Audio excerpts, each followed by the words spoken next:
Without further ado, please welcome Architect David Teo Wei Ling, PAM Honorary Secretary and Co-Chair of the Professional Practice Committee, Safety and Health Working Group, for the introductory remarks. Please welcome. Thank you. Good afternoon, everyone. Welcome to the PAM Center, and on behalf of the President and Council, I'd like to welcome you all to today's CPD event. This is the second CPD event of the day. I heard that some of you were here this morning, so it must be a very long day for some of you for having attended CPD from 9 a.m. I would like to, on behalf of the Practice Committee and Council, brief you on changes to structures within the PAM committees this year. So, at the start of the term that began last month, we have restructured PAM into 4 trusts. Professional practice being what members have fed back to us as being something very important to them. So professional practice is the first trust, followed by promotion and design, education and training, and institute and members. So this talk that we've convened today is under the Professional Practice Committee and under the Working Group Safety and Health. Our guest speaker, keynote speaker for today is Professor Dilani, who's an international expert in Salutogenesis. So next, we'd like to go to, just to recap on what's happened in the last year. The Professional Practice Committee has been very active in producing various guides. We successfully launched the latest edition of the Red Book, Bomba Red Book, and we had 7,500 books distributed last year. And we had a roadshow in 6 cities with 691 participants. So we also have something called a practice bureau. They receive inquiries from our members as well as the general public related to professional practice issues related to architecture. Also for the general public when they have issues related to, let's say, housing development, their defects, or they have issues with their architects, they can approach us and we will answer queries within the week. The next one is I'm heading this task force on what we all know to be something which affects us all, this CDM 2024 regulations.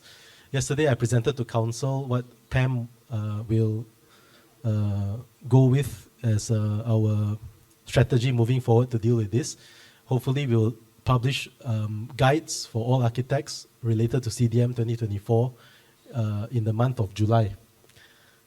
All right, so just to finally, I would like your assistance to maybe scan the QR codes of whichever social media platform you are used to using. So Instagram, LinkedIn, and Facebook. And this is the website of Architecture Malaysia. I also am the Editor-in-Chief of Architecture Malaysia magazine. Sarly was also one of the Editor-in-Chiefs some time ago. We've launched this portal to help architects promote their firms and the work that they do through this platform. So this will be something where we would like to grow our social media following. Because we've just launched the social media pages for Architecture Malaysia, I think they're in the low hundreds. We hope that by the end of the year, we have an ambitious target of hitting 20,000 subscribers for the various social media platforms. Because once we have this, then when you can promote the firms, the work you do, the quality of the Malaysian architecture to a wider audience, the general public, which we seem to lack. We tend to come for talks at PAM, but we don't have a very strong platform to promote the work of our own architects in a very comprehensive manner. So that's all for the introduction. I hope you enjoy today's session with Professor Dilani and the panel discussion as well with Datin Seri, Dr. Architect Norwina, as well as Architect Sarly Adre Sarkum, our GBI CEO. Thank you very much.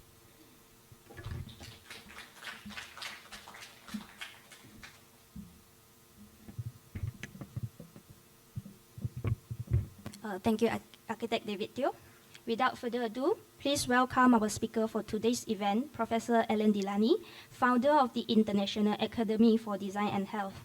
Professor Alan Dilani is a global authority on the interaction between architecture, health promotion, and institutional performance.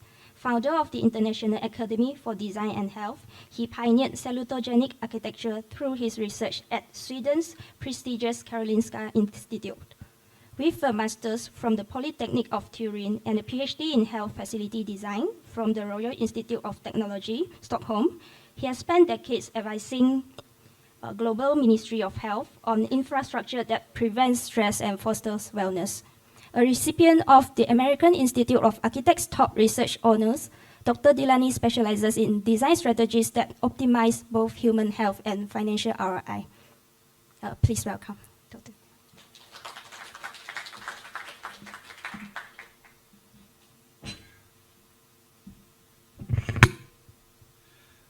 Good evening, dear colleagues, ladies and gentlemen.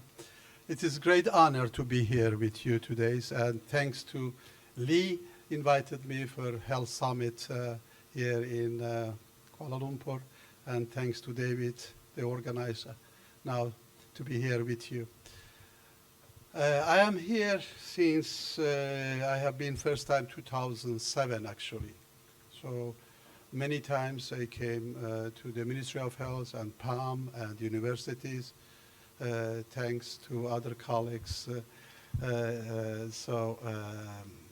Architect, they invited me always, and I am very honored for that. Then year 2011, we had our World Congress on Design and Health with Ministry of Health. We had 1,400 delegates came from all over the world. So basically, I'm architect. As you see, I am Kurdish native. I moved to Europe as immigrant. I did my master in Italy, and then I did my PhD at the Karolinska Institute, Medical University on public health. So as architect, I had always vision to work with human, and that's my relatives. They wanted me to bring to medicine, but I wanted to study architect, but then I combined both of them.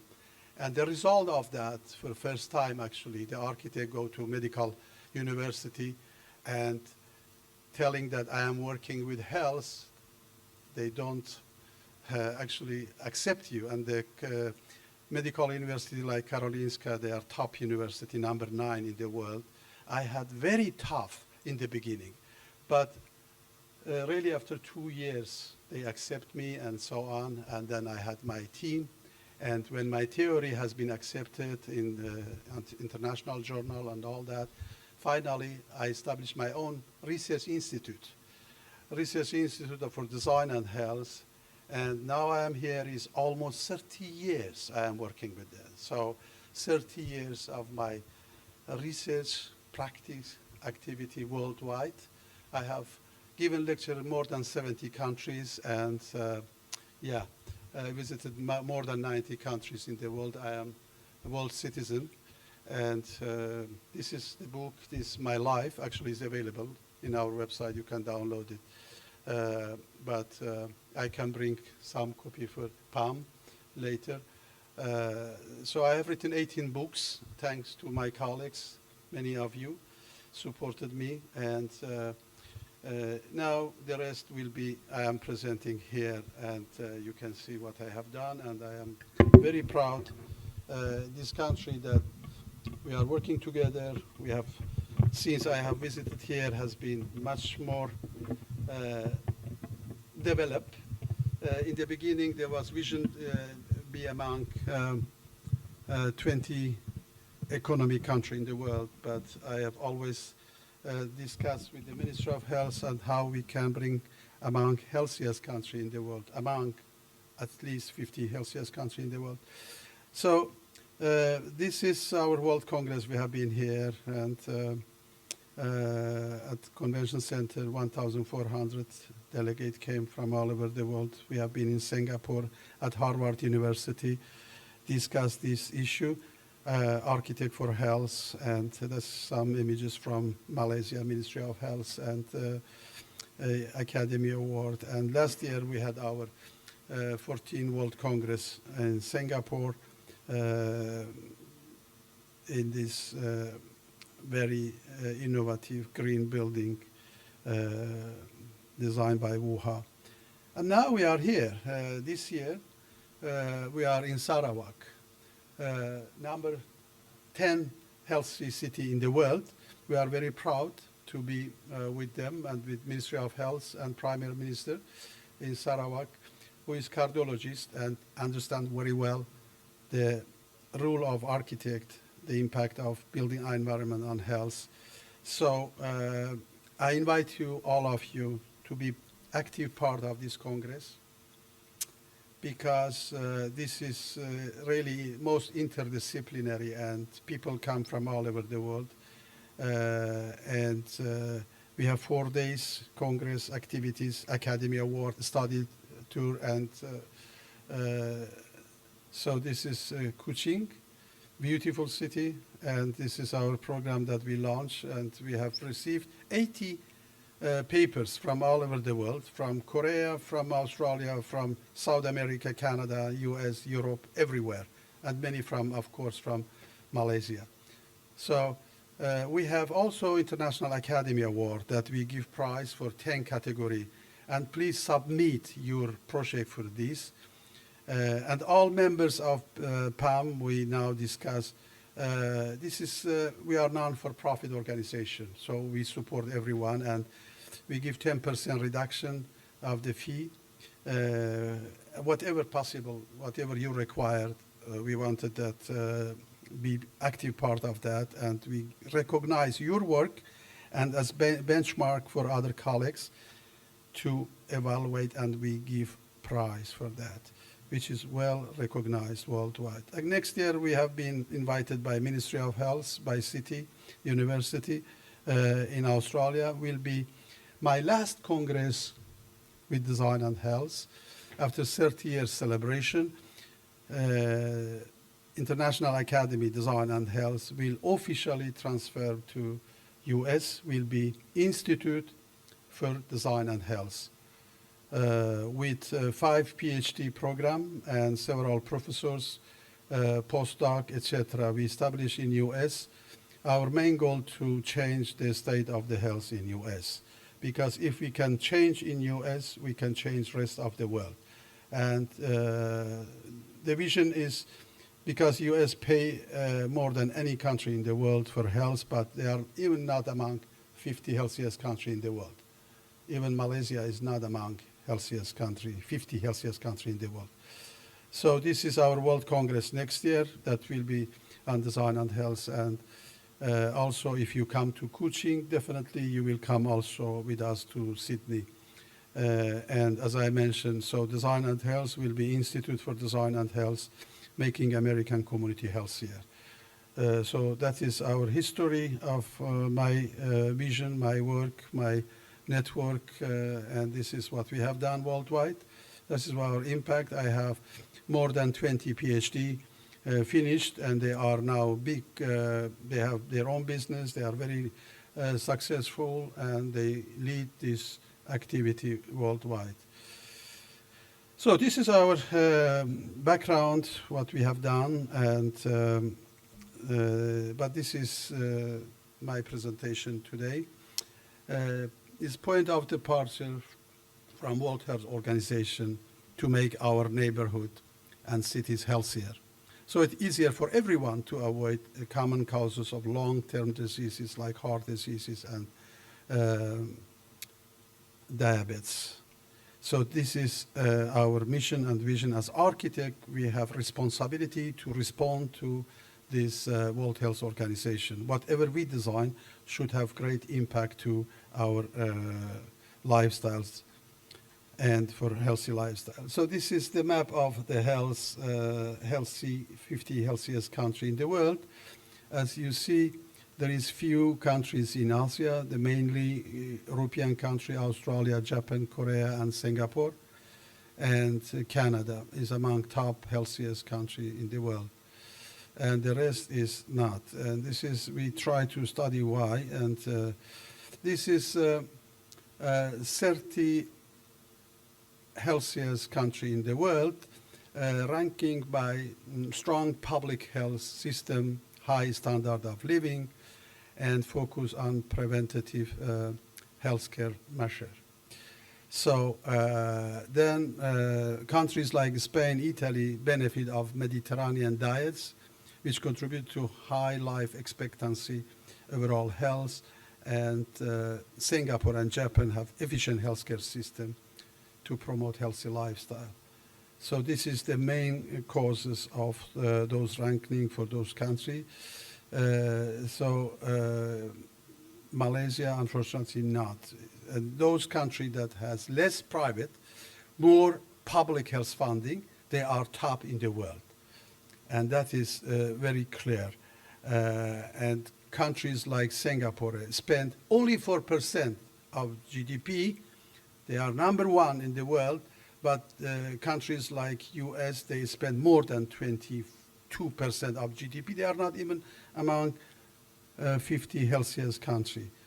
So if you look those 50 healthiest countries in the world, Uruguay, we have symposium actually next April in Uruguay. Latin America is number 50. I was always discussing with the government ministry because we had also opportunity to educate 300 directors from all Malaysian Ministry of Health, a workshop we did after our World Congress, 1 month. So the idea is how to implement this health policy and how to use architecture, built environment, all those to reduce non-communicable diseases. And unfortunately, Malaysia is not there. And we saw always Malaysia must fight to become one of the 50 healthiest countries in the world. So this is based on life expectancy, obesity rate, access to healthcare, diet, and environmental condition. Environmental is very important. Myself, I am living in Sweden since many years, but recently I moved to South France because it's the best climate, best environmental to live there, and we cannot do anything about that. Singapore has problem with climate because also like here, very humid, and infection disease is very high because of the airport. The airport of Singapore we cannot manage, so people go, and that's the problem. But also those factors like healthcare system, public health policy, cultural factor, and diet, exercise habit. This country, we have huge problem on diet, on sugar and nutrition and lifestyle. And obesity is, diabetes 2 is the major, which we can see here. I mean, now Australia is number 21 in this category. But if we look Malaysia and 10 causes of death, we find majority of heart diseases, stroke, and this road traffic accident is number 4. These days I am here, I have seen at least 4 accidents in this city, around actually convention center. I saw 4 times actually ambulance came and take care of. So that was for me very strange, despite of this nice road, everything is there. Then diabetes, chronic pulmonary diseases is from the air, and hypertension, heart diseases, lung cancer, kidney diseases. Majority of these related to actually lifestyle actually, and non-communicable diseases. That we can see also 10 causes of death. Contributing factor is lifestyle choices, smoking, unhealthy diet, physical inactivity, and alcohol consumption comes number 1, and non-communicable diseases, increasing prevalence due to urbanization and aging population. Aging population is a huge problem by 2030 in this country. So by then, also Australia, Alzheimer will increase, definitely. Alzheimer is second causes of death in Australia. So all these related to built environment, to interact mind, brain, environment, and all this interaction. So, of course, infection diseases. Effort in Malaysia and focus on addressing these causes through public health campaign, better healthcare infrastructure, and promoting healthier lifestyle. But as long as government is not working more systematically with health policy to deal with that, we cannot do anything. I'm sure many of you heard about this blue zone. Blue zone is the area, many now is increased, but this five places is well known in the world. One in Japan and two in Europe and one in US and Costa Rica.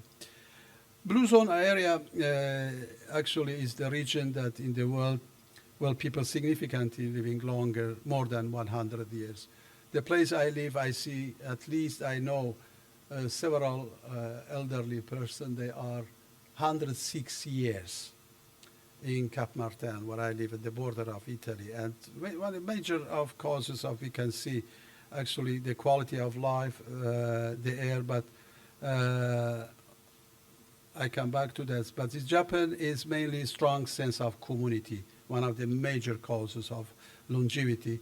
And in Sardinia is moderate consumption of wine and vegetables and physical activity and farming and local diet and so social bonds. And Greece again is a relaxed place of life, strong community connection, olive oil, vegetables, Mediterranean diet, of course.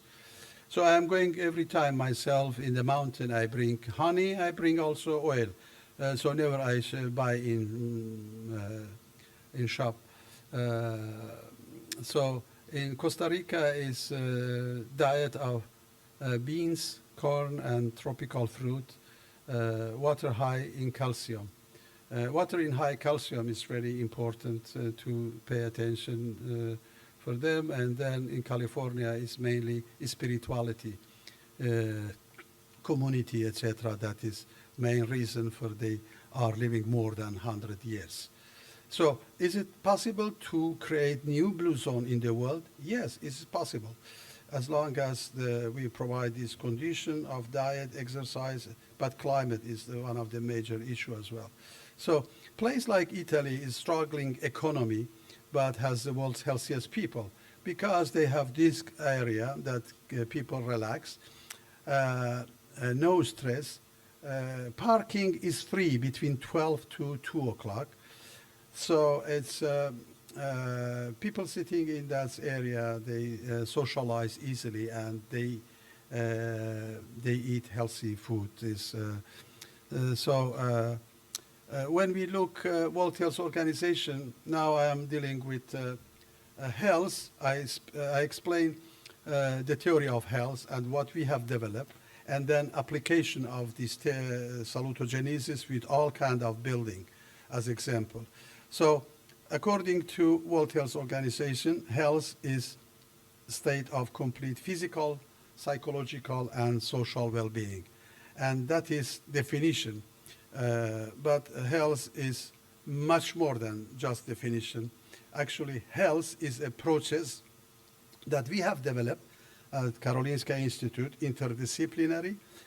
Health is a process composed of psychosocial factor, lifestyle, emotion, and experience which lead to health. And equally, diseases is a process composed of psychosocial factor, emotion and experience, lifestyle, and illness. So health is a matter of balance between these two processes. All of you are always between these two processes. I am now 1 week here. I had very intense meeting, lecture. So definitely I am more in the left side, if you look, left side than right side. So, but also biological factor, of course, can contribute to this process. So what we have studied actually, we have studied how we exposure for risk factor, we go intense to diseases process. And we exposure for wellness factor, we stay in that side.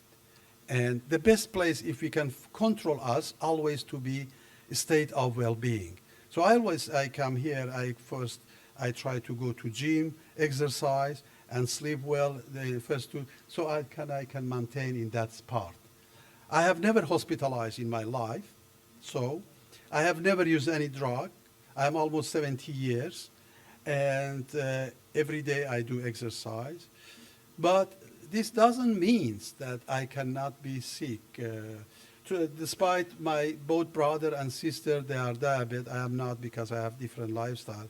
But last February, I came back from Australia.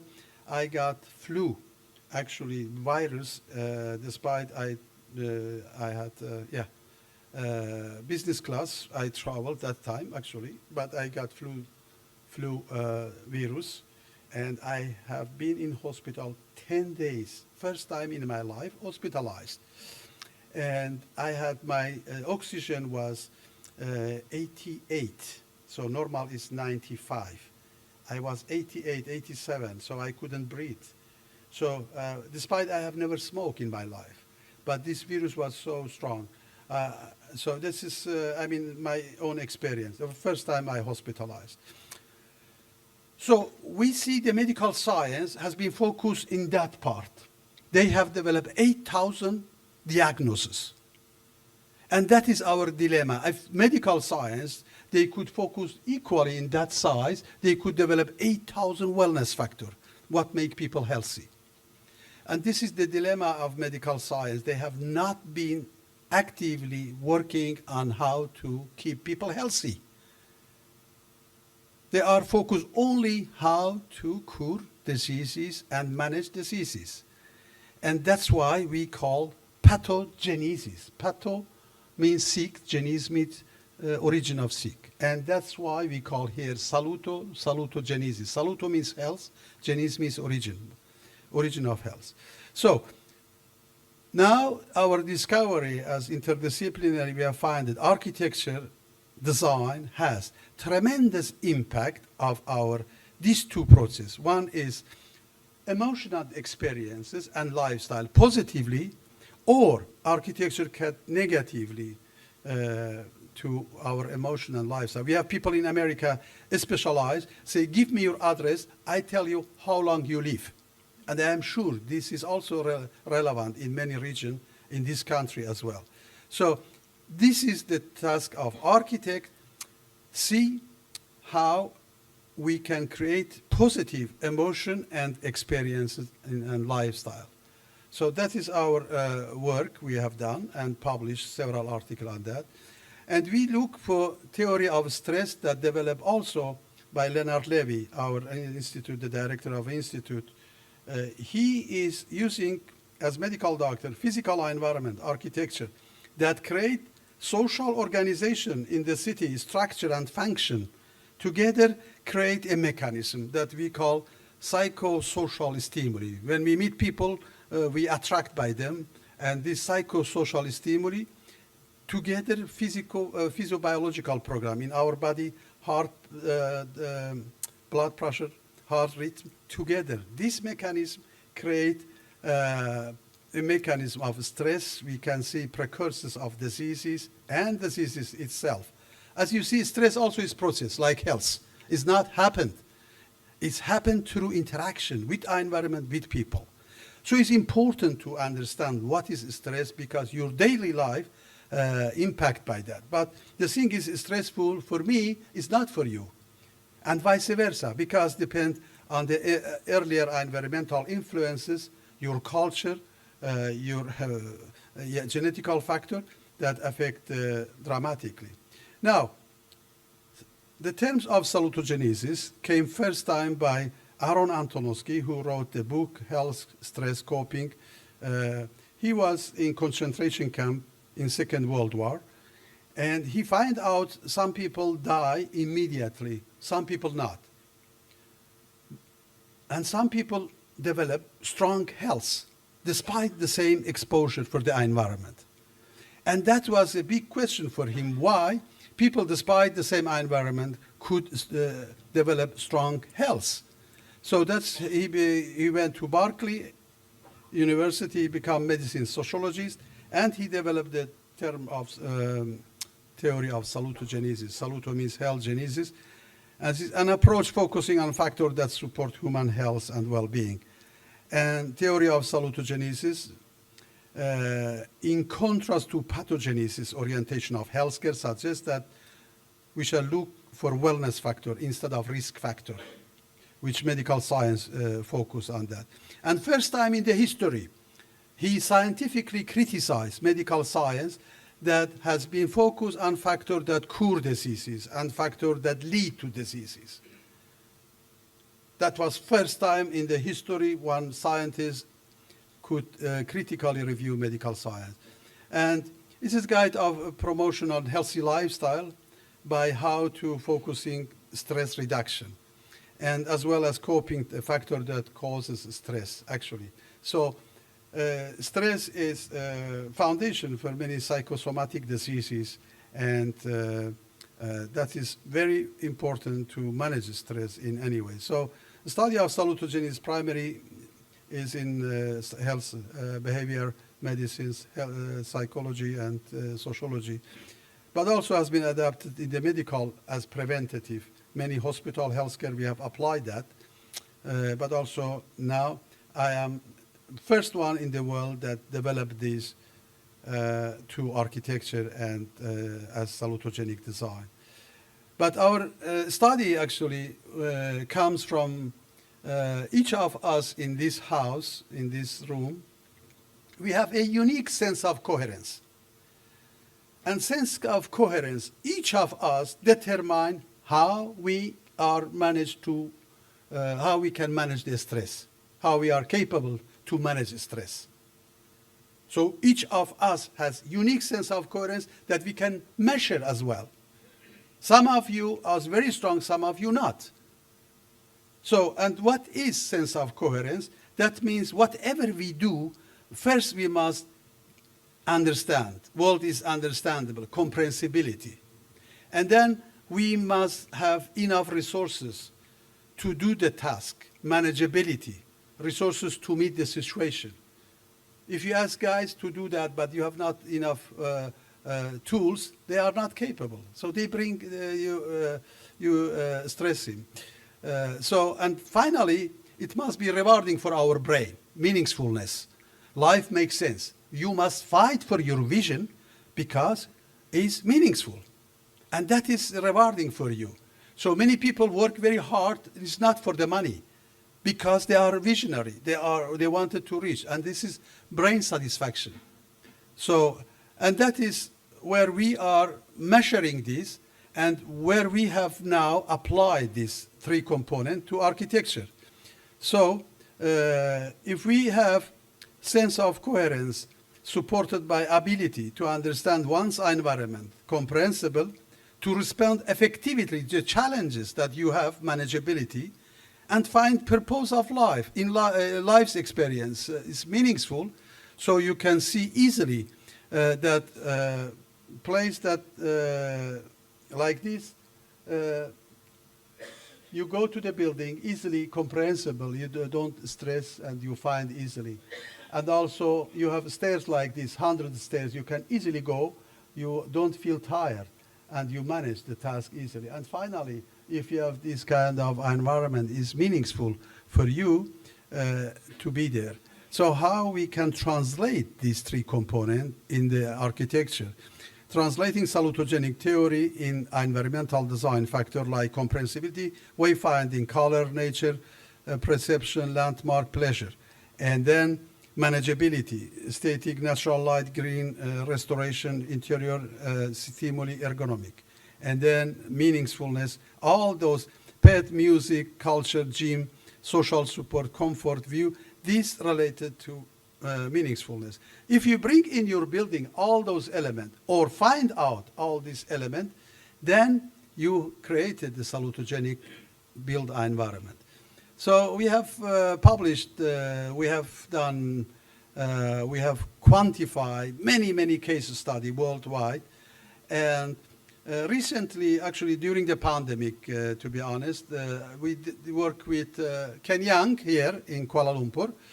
We have developed this matrix that all those design factors related to lifestyle, emotion and experience, these promote health.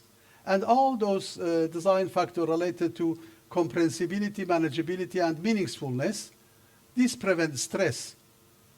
So we have applied this 6 months work. We have applied for housing project together with Ken Young here. And then finally also we applied this in England for the hospital for submission for the international competition for this theory for hospital.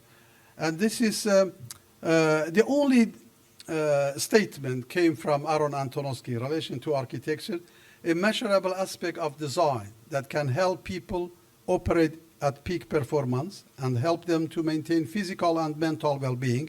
It is the ultimate investment in people in an architectural sense, Aaron Antonovsky. That was the only, he has strong belief to build the environment, but never mentioned that, and this is the only statement what we see. Now, very simple. This is Middle East, actually. We have found that the main entrance of the hospital, and you see the lighting, the ceiling is very dark. So our intervention did like that, simply the same places, we transferred to salutogenesis. So I am sure many places here you can find how it's like that and how we can transform this. It's very simple. This is investment for the organization, investment for human resources, investment for our brain performance. And all corridor is traditionally like that in hospital. So easily we have transferred like this, the same places. So it's completely different emotion and experience you have from this to that. And this school environment, school is most important. If you invest on the school, you change entire generation only 20 years. So this is school environment. You can see how it look like. The same places we have transformed with this idea to this class. So this is investment for the organization, for everyone.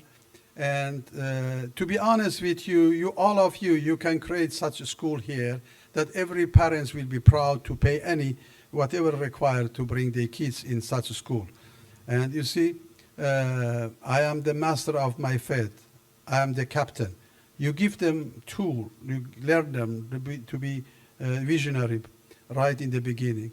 So there is many study on brain performance relation to the built environment, left side, right side of the brain, how we see, how to perceive the environment. Brain exposure to demand from physical environment is the most crucial for neuroscience and neuroarchitecture. As we see our brain, we have two sides, you are familiar with that, and left side, right side. Right side dealing with all holistic function, creativity, emotion, and left side dealing with all logical function, mathematics, thinking, etc. So the idea is how we can shift from left side to right side and vice versa, to be as a person that decide every decision based on both sides of the brain. And that we call all brain people. If you can imagine, every brain is working 24 hours, and every problem you have, the brain work all the time. But your solution, your answer come sometimes 4 o'clock in the morning. When you wake up, you see you have the result of but you want it right before you forget.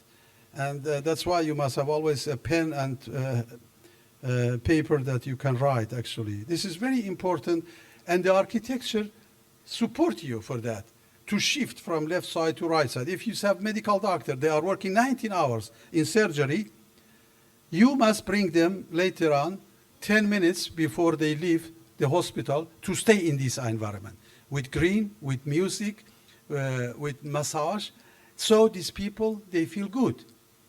You invest $2 million to educate one medical doctor, and then you bring the room without daylight. and you expect that they are creative and the performance is always in the top, which is not. So I have visited many hospitals in this country. I saw that, how they suffer, these people within the built environment. So, so the built environment must be, when you come, must be like this. This is the main entrance of AstraZeneca. AstraZeneca, they are producing drug. So they bring the nature, daylight in everywhere, and as restorative design. So we have coffee break, we bring the people at the front of the nature, because people working there, because people shifting from brain from left side to right side all the time, and the built environment help this interaction. So we built actually the garden within the hospital that people come and staff, they go out, they go to have access to nature, and this is close to main entrance. Access to green area for recreation is national goal for public health in Swedish, in the parliament. They have accepted as act actually. So main entrance is very important, how to bring nature. Nature is the most powerful wellness factor that can affect our brain, our performance, our behavior.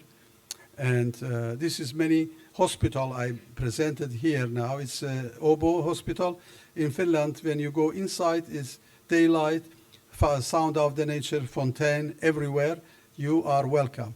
And one of the most successful hospital that we follow in Singapore right in the beginning, and they applied also majority of our ideas. So TQ Park by CPG, Alexandra Health, they bring it this with this element, and we publish in our journal right in the beginning. And we had our symposium working with them in the beginning with Ministry of Health, and we had our World Congress. And later on, when it's finished, we had our symposium, national symposium within the hospital. So now we can see, as I mentioned before, 80% of healthcare expenditure in US related to lifestyle. Heart diseases, cancer, digestive disorders, obesity, and diabetes. So this is 80% of the cost in US. That's what's explaining why they are not among. And this is the reason, you know, what you see, how they eat and how they behave, and junk food. So, but also the culture, but also the medical science, completely out of these ideas. I have a few seconds this video. You can see explain how medical science work actually.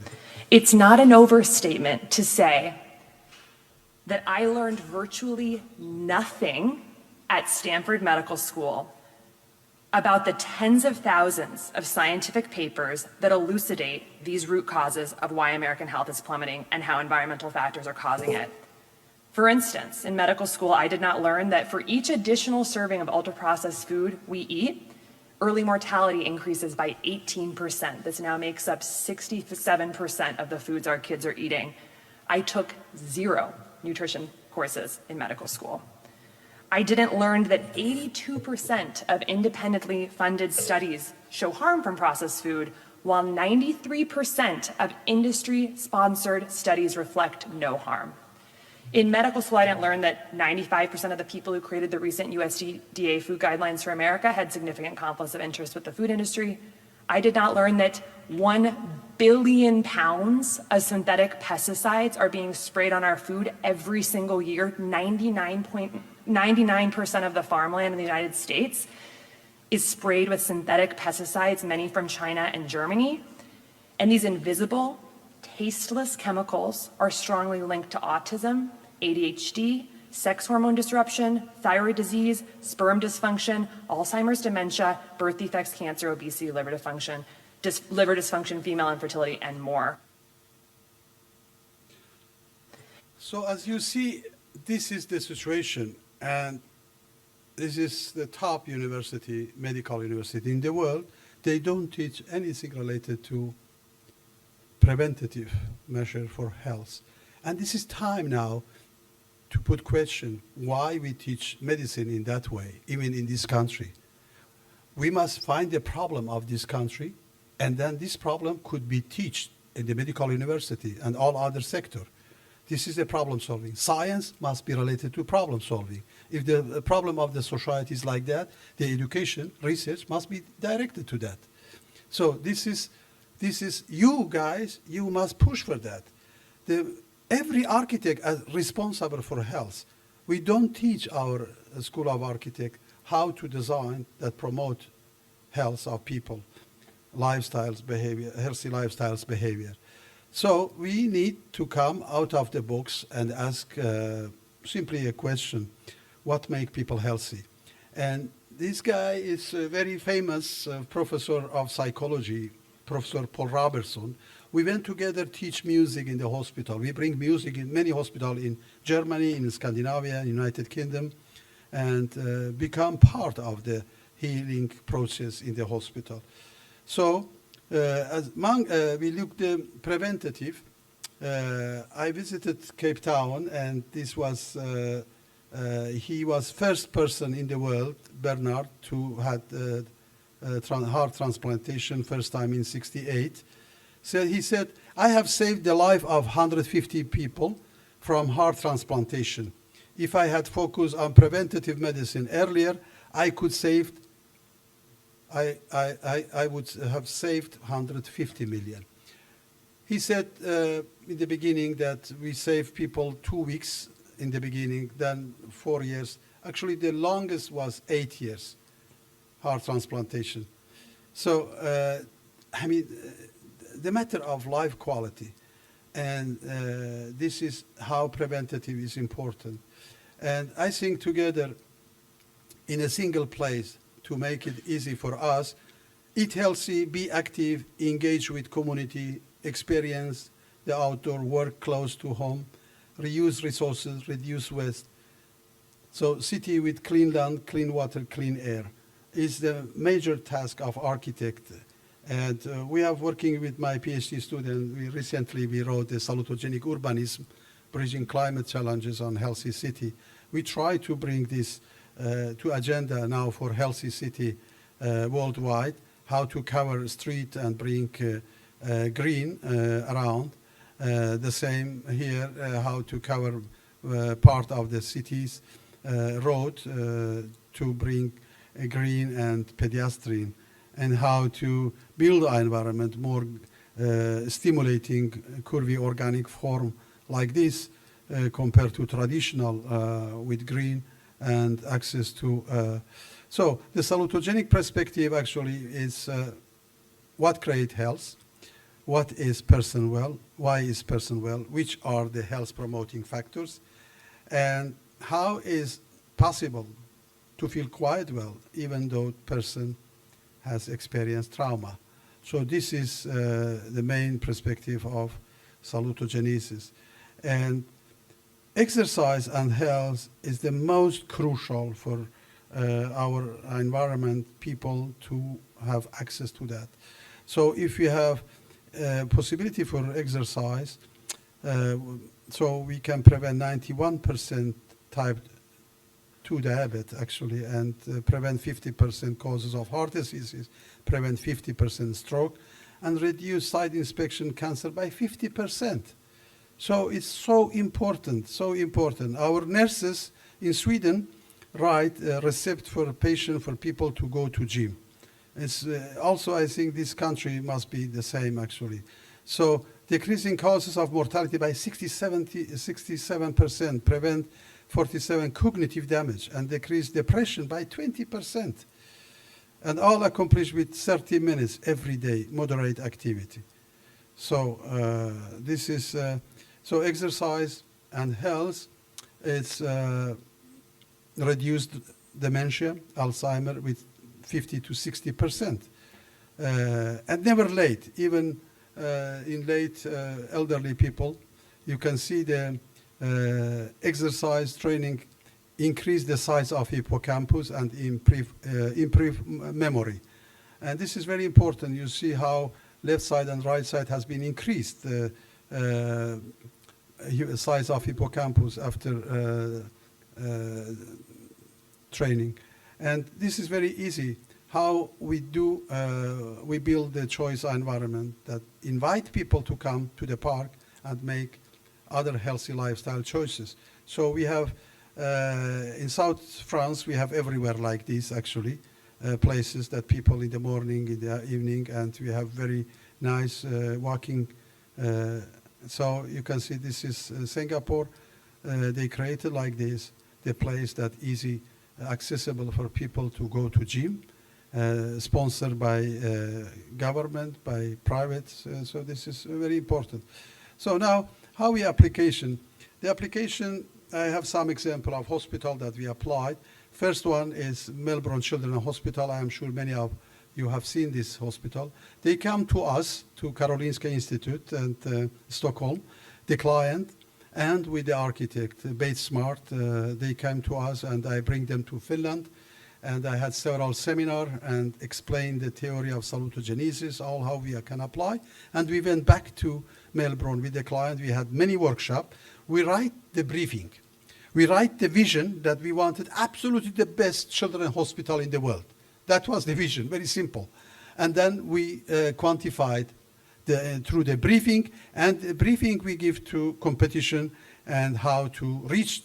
And that was the result, the most successful actually outcome of the briefing, that the kids go there, they love it.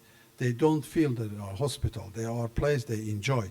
They have fish tank, 12 meter in 2 floor, and you can see in main entrance, you can see emergency, you can see everywhere. So this is investment for life of kids, for people that working there. So the kids love it. This is how to be a children's hospital. And the art everywhere and the nature everywhere. And that is the result of how a visionary team, they can work together, interdisciplinary, they can apply. And you guys, when you design the hospital, you must visit many hospitals first and see what is state of the art and how you can apply this knowledge with the culture of Malaysian identity, so you can apply it easily. The other work that I have been almost 20 years working on that as my PhD started with that actually is Trondheim in Norway. Norway, they are richest country in the world. They have more reserve money for any country in the world. So it's the top they have. And they wanted to invest the best. They created the best hospital in the world, absolutely in all. So step by step, they transformed the existing hospital to top modern hospital in the world. So, and that was the competition, how to transform. And the first time we have seen the city as, to transform the city, structure of the city as a kind of block, that urban room to integrate it with different block and independent, each center, they created this unique hospital at the existing places without suffering the activities and interrupt the activities all the time. And they have created most modern hospital, unique concept, simplified hospital like this. Every single room they have daylight when it's working. So, and they finally, last center, they built wellness center. Where patient is finished, they go there, stay there to learn about their health. So, before they go home. And that is the vision of that, how to create this hospital nowadays by information, artificial intelligence. So you can look with a card, you can read your health condition, and you get recommendation what you should do for your diseases, for your health. So this is information that patient get. And this picture is, you can see all bicycle, this stuff. The doctors, we fight with the doctors because they wanted hospital outside of the city. We said hospital belong to the city. People go to school, to bank, to all services. They could equally go to hospital within the city. So 70% of people coming to this hospital, they come by bicycle. And this is the central of the hospital with the art. So when minister came first time here in this, said, where is the hospital? And we told them, this, you are in the center of the hospital. This is all the hospital. And this is like a quarter that link to each other, a bridge, and the buses come, car comes, and in wintertime people ski through the hospital and go around. And this, the most successful outcome of this competition with different block, with different architecture. So combine this together with art, that is most creative hospital in the world. So this is really the result of that, showing art and beauty.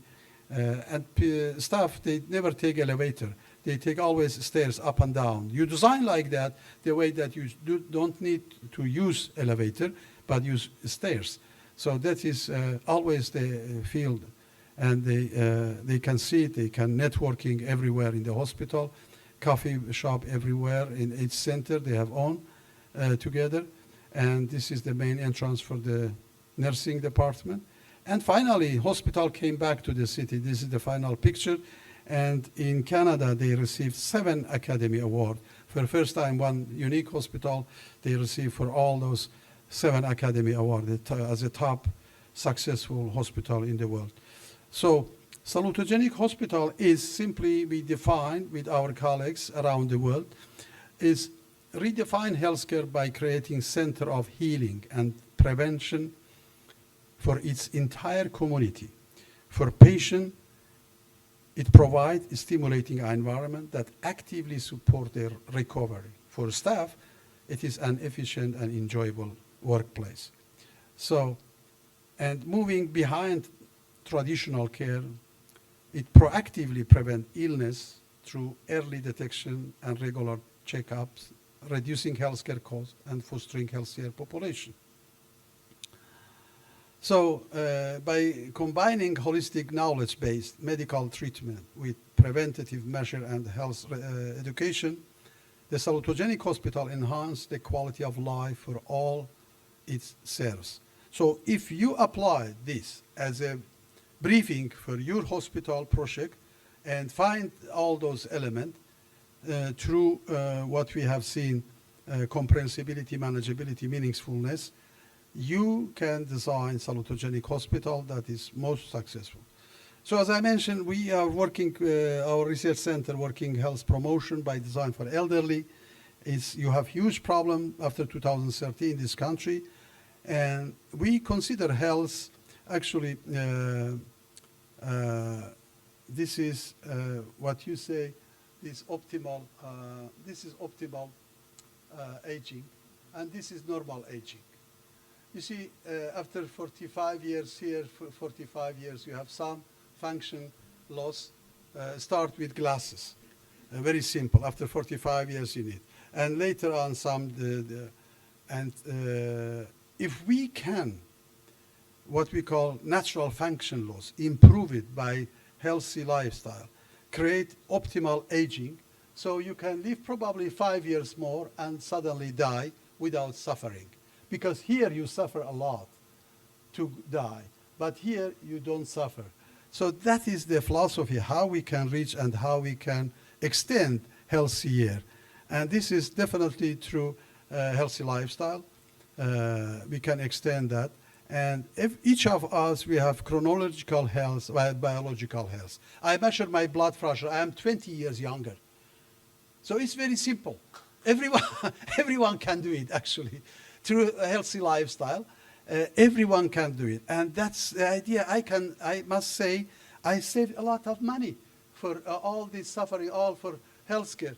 I never hospitalized except once. It was not my fault.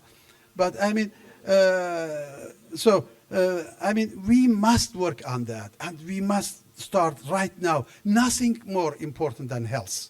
Nothing more than important than health. So architect has tremendous impact on that. If you could slow the process of aging by 7 years, we could reduce the aging-related diseases by 50%. By 50%, actually, we can incidence of age-related diseases. So And that's all achieved by stop smoking, please. This country, many people smoke. I don't understand, despite so many research. So 50% of world population die because of smoke, but people are still smoking. So physical activity, social network, equity, and the built environment. The built environment is crucial. So this lady, 92 years, she ran marathon, 40 kilometers. So I ran 20 kilometers. And I hope that by I reach 90, but I don't know. But as long as I try to keep my health, and I don't care about when I die, but I wanted to keep my healthy and not suffering. School is most important. If you design one-time school that educate kids, it's very crucial for them. We designed this school at Salutogenesis without corridor, like this at the plaza, within the classroom. And when they are outside so they active and with the nature, so we have place for exercise, sport, and place for art. Within the school, they take care of this art during the week, and during the weekend, there's place for exhibition. So the kids, they are responsible for all this art to maintain that, clean, nice, to take care of that, learn responsibility. And and when they eat different food, healthy food, and they exercise outside and art. So this very important. So creating salutogenic learning environment. This was my PhD student from India, ladies, Dr. Parol, that applied this for comprehensibility, for school environment, manageability, and meaningfulness. These three components she identified all for a school environment, and she applied. And now she is one of the leading architects in US.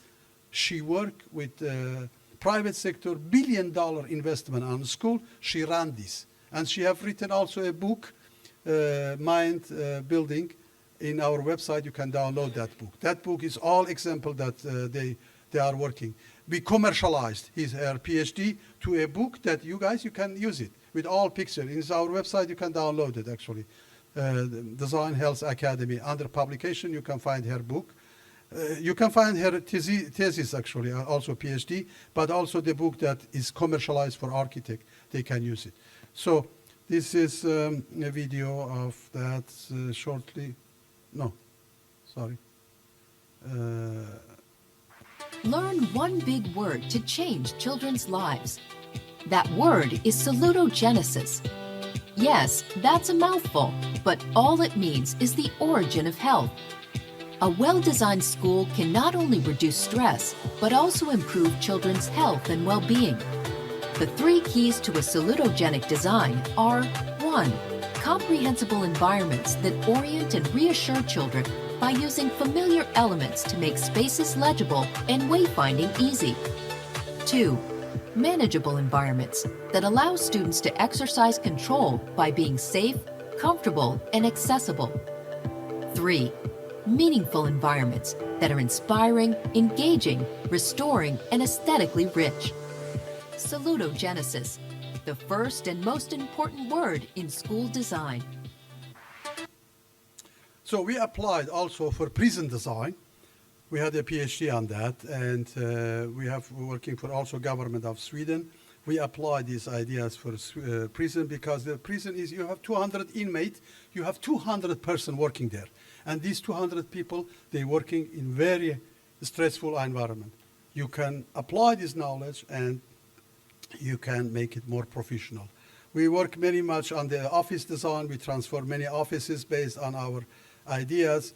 So how to design offices that more activity and sport. So we did like this in badminton in the main office.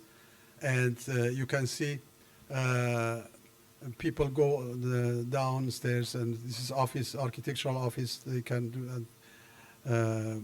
You can see some offices in US, they have 1 floor. They can go out, actually walking and meeting, walking and talking. This is part of the work, actually. You can make it more attractive. You can see Amazon's office, very creative, very dynamic. Amazon office is very different. So some example of that. So this book is available in our website. You can download it, actually. It's with, I did with Ken Young. We invite 20 experts around the world. to discuss this with us. And we applied this matrix of design and health. And first time, then I applied for housing. This is the land that we bought it and we designed it actually in South France. We applied first time organic, 80% green, with solar energy, and all element of design is there in that building. So natural ventilation and gym, exercise, place for yoga, place for meditation, place for vegetation, and all activity that is art, sauna, everything is there. So we work very much with government of Australia. We changed the health policy in Australia by our work many years, and now we are backing next year. So the question modify about health policy, what are the causes of diseases? It was in Australia, we changed to health.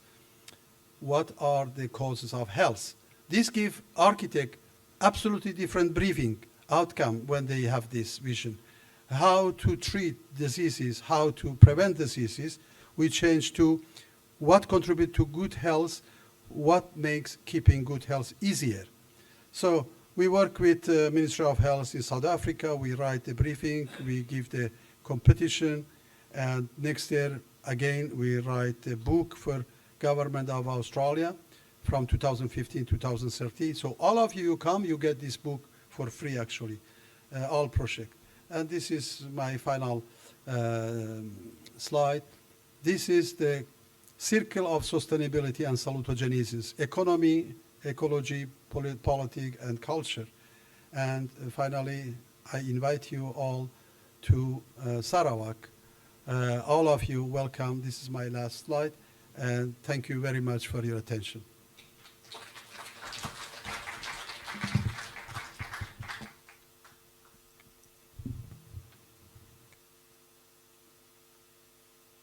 Thank you for the talk, Professor Ellen.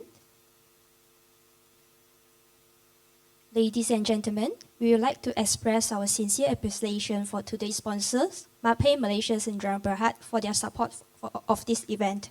Without further ado, it is my pleasure to introduce our second speaker for today, Mr. Yong Wai Kit, Head of Specification from MAPE Malaysia Sdn Bhd, who will be delivering an introduction to their products and sharing his talk. Please join me in giving him a warm welcome.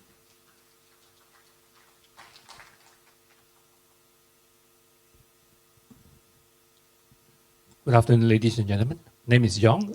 Okay, so basically today our topics is actually mainly on the hospital floors at work and the resilient solutions for hygienic and durability of safety. Right, the agendas, it will be on the company introductions. Then I will talk about the substrate requirement and then the preparation, the suitable primer, self-leveling underlayment, and of course the adhesive. And I'll end off with the project references. Right, I'll start off with the videos. Yeah.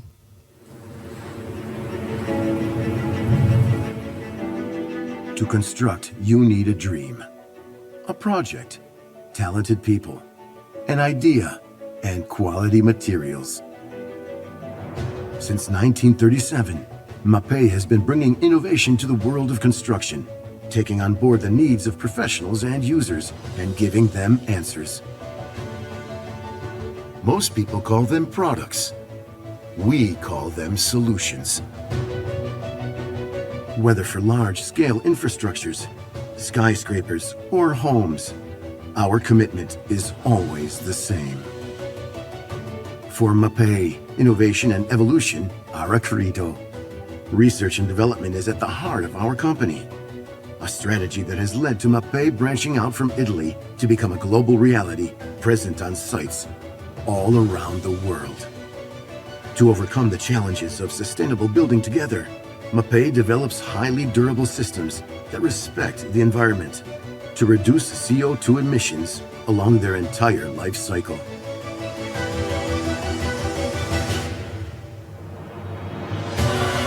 Teamwork that extends to the communities around us, promoting the local territory, sport, and culture.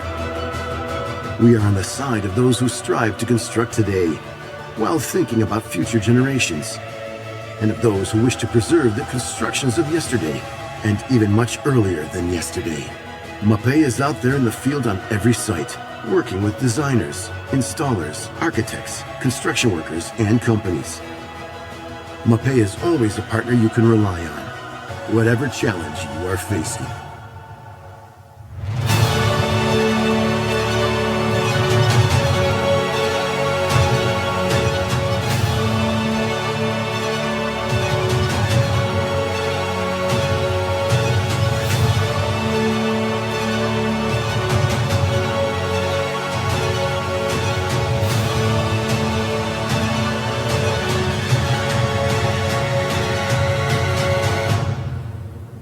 MAPE. Building a present designed to have a future. Right, so that's actually, to recap group figures that was actually published in 2024. Our turnover was actually 4.4 billion euros, and we have actually 106 plants in 5 countries, continents, and 42 countries. We have actually more than 8,100 products here in this case. Right, so in Malaysia context, our MAPE Malaysia is actually, we have a HQ is actually in Ara Damansara. We have a Nilai plant that is actually fully owned by MAPE. It was actually built in 2013 and was full production in 2015. Right, the cementitious and liquid products are mostly produced locally, and only very specialized product were still directly imported from Italy. In this plant itself, we have not only the productions and warehouse, we have the product development lab, QC lab, and also the technical service department, and also the training rooms as well in that plant. And currently, we are building our second plant, which is actually 2.5 times the capacities of the Nilai plant. It is in Johor. So it's going to be estimated completed in Q4 of 2026 this year. Right, as you can see from the video itself, we do actually provide a total solutions and construction chemical materials. We have 26 product lines. So having said that, we have a total solutions, not just products, we have solutions for the hospitals and also the healthcare facilities. You name it, from the waterproofing, the roofing materials, the tiles adhesive, that also inclusive the topics that we'll actually touch on, which is actually the resilient, which is actually the one that receiving the vinyl flooring and so on. Right, so on that part, I'll start off with what do we need to actually consider during, the installations of the vinyl. Right, so of course, the most important part is actually that 4 criteria. We'll start off with the substrate requirements and also the preparation. And then of course, the primer. We will have also the self-leveling and also the adhesive. So that actually makes up the total solutions from MAPE to receive the resilient flooring. But we don't produce the resilient flooring per se, but we do have the one that is underneath. But a lot of times the designers actually focus on this, but they're actually forgetting about the importance of the one that is actually underlying. So they leave it to the vinyl suppliers to produce to you, but a lot of times there will come a lot of issues. So today I will touch on that, and most importantly also the workmanships that actually govern inside. So this is actually the total solutions from us, right? And I'll start off with the substrate requirements and also the preparations, right? First of all, the ground connected slabs, we should refer to have a damp-proof membrane minimum, right?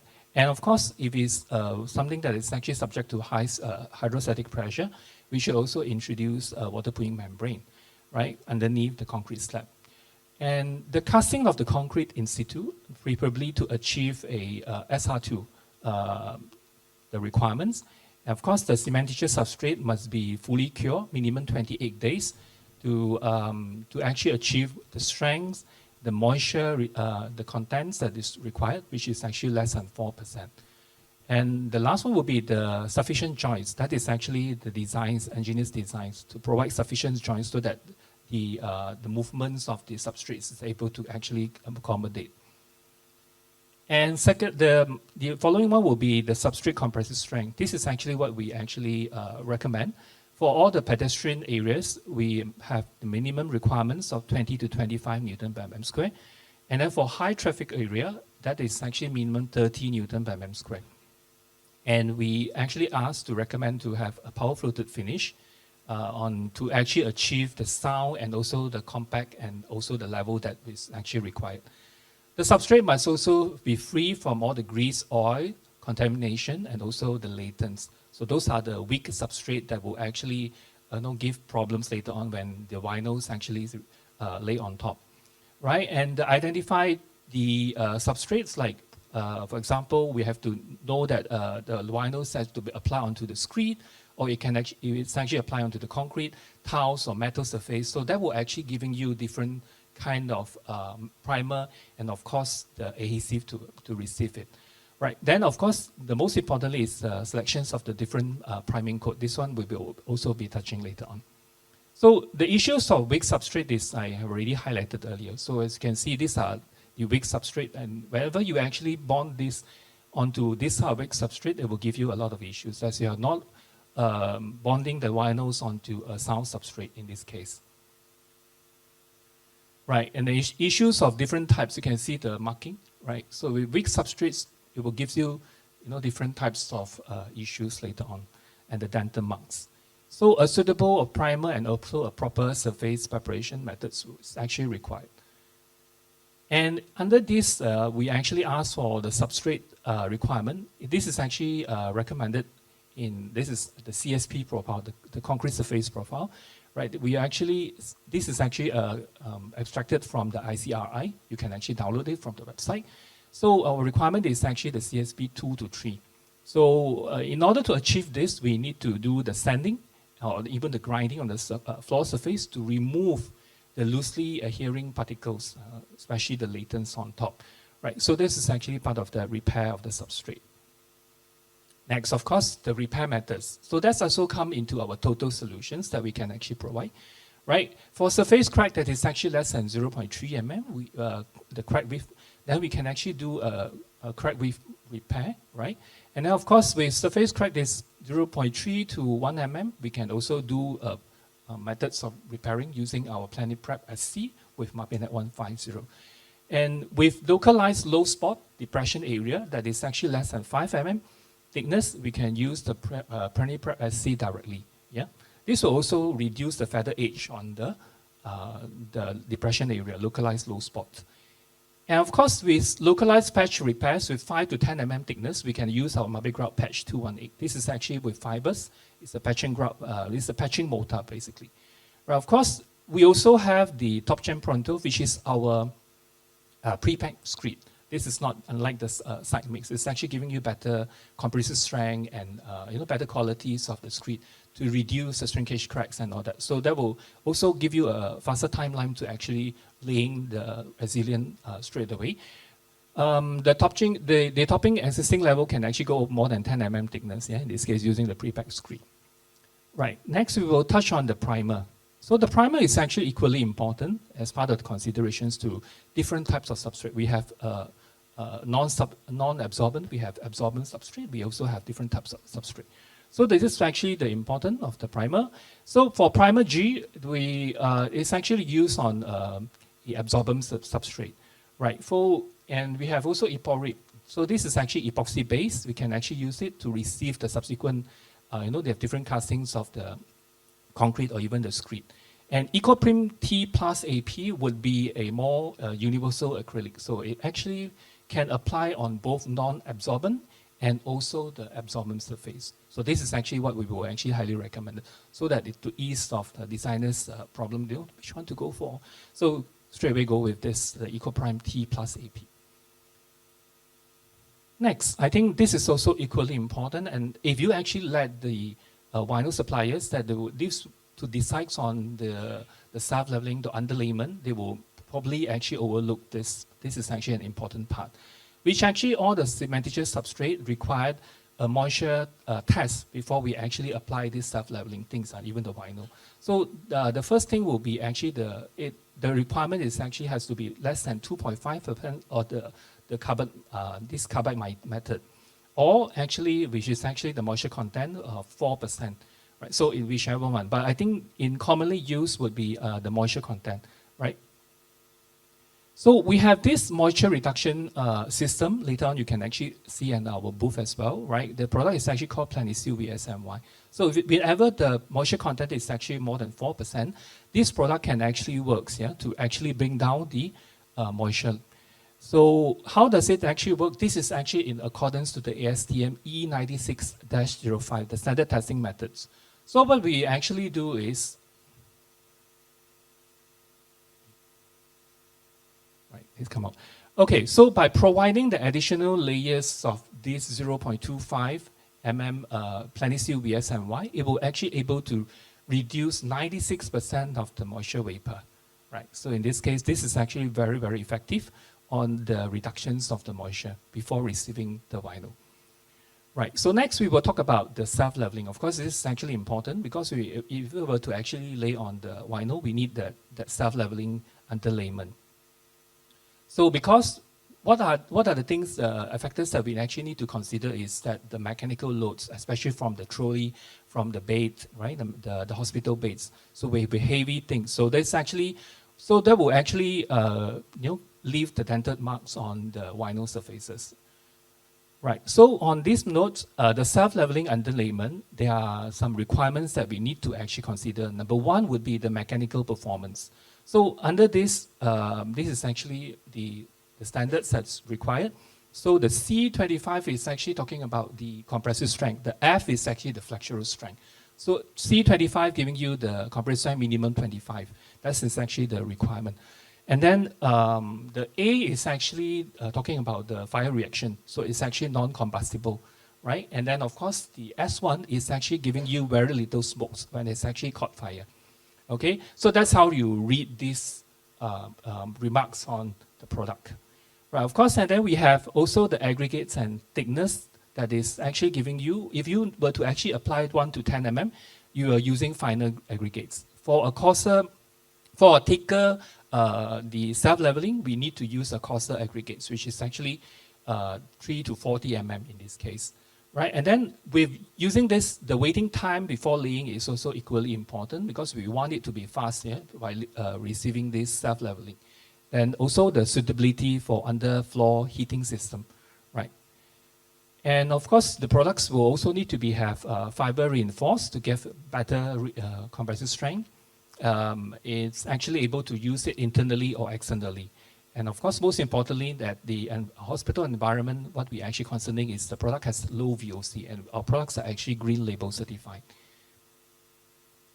Okay, so the self-leveling underlayment, we have this product called that we will actually introduce in the build-up system, right? It's called Ultra Plan Contracts, right? So as highlighted earlier, so this is how we actually read the numbering, right? It's actually in according to the EN standards here, right? So this actually gives you a very high, the requirement is actually grade 25, this C25. We have actually 32 Newton per mm square on the compressive strength. So this is actually, and it can actually apply from 3 to 10 mm up to. If you were to actually apply thicker, we recommend to go with double, you do it second layer. Okay, you don't do one 20 mm for straightway. Okay, so next we will be touching on the adhesive, right? This is actually also very important. So we have total solutions. After the self-leveling, to receive the vinyl, you need adhesive. They are not using any types of glue, or this is actually something very hazardous to the environment. So what was actually consideration? In this case, the adhesive must actually comply to the ISO standard 22631. So in terms of these three criteria, number one is actually the dimensional stability. Secondly is actually the peel strength. The third one would be the shear strength. So these are all actually spelled out in the ISO standards. Right, the adhesive actually giving you the importance of the dimension stability will give you to have the vinyls to be able to actually reduce the gaps, you know, they are getting the sizes that you want, and you actually apply, and you want to have actually almost seamless in the applications. Next will be the peel strength. So this is also important. So how this test actually carry out so we do the peel off test, and you want to make sure that the adhesive will not give you this, the vinyl to be actually curling. The last one would be the shear strength. This is important to ensure that the adhesive will be able to actually stick the vinyl to be in place, and you don't actually fall when you walk on it, right? So the next one would be the consideration will be the indoor air quality. So the VOC emissions and also the VOC content that is actually contained inside the adhesive is actually important, because we are talking about the hospital environment. So the patients are already in sick. If they are still inhaling very toxic gases, so this will be actually very bad for their health, right? So there are three things that in the labs that these products will be actually undergoing.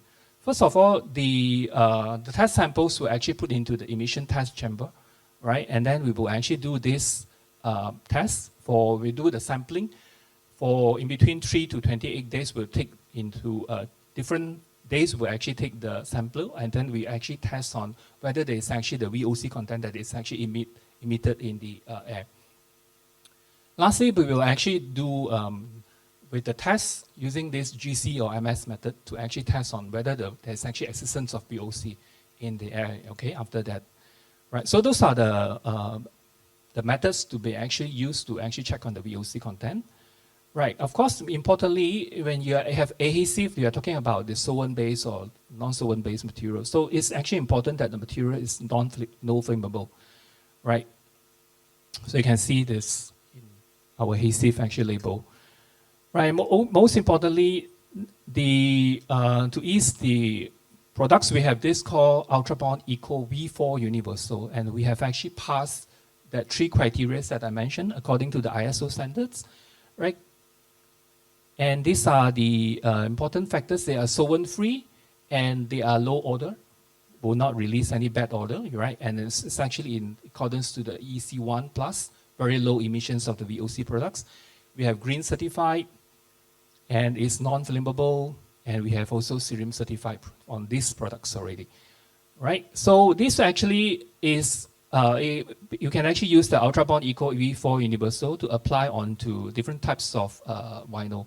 We have rubber, the homogeneous PVC, heterogeneous PVC, and also the linoleum, right? So these are the resilient flooring solutions for healthcare facilities. So we can start off with, if you have some depression area cavities, we can use our product, right? The repair methods, remember we highlighted earlier. And then we have the moisture reduction layer. You only do this when the moisture content is actually more than 4%. And this is actually the self-leveling followed by the subsequent universal adhesive to stick on the subsequent resilient flooring. Right, we do have the solutions for carpet tiles as well. So, but the difference is actually we introduce, let's say we have this cavities, we use this. And this is actually the pre-packed screed that we mentioned to get back the level that you want. And we have the primer. This is actually already mentioned, this universal primer. Then we also have this self-leveling.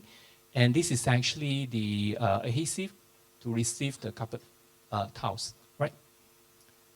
Okay, this will be the last part. This is actually the resilient product reference. We have done this in Salutogenic Medical Center, the Velocity extension for the 4,000 meters square.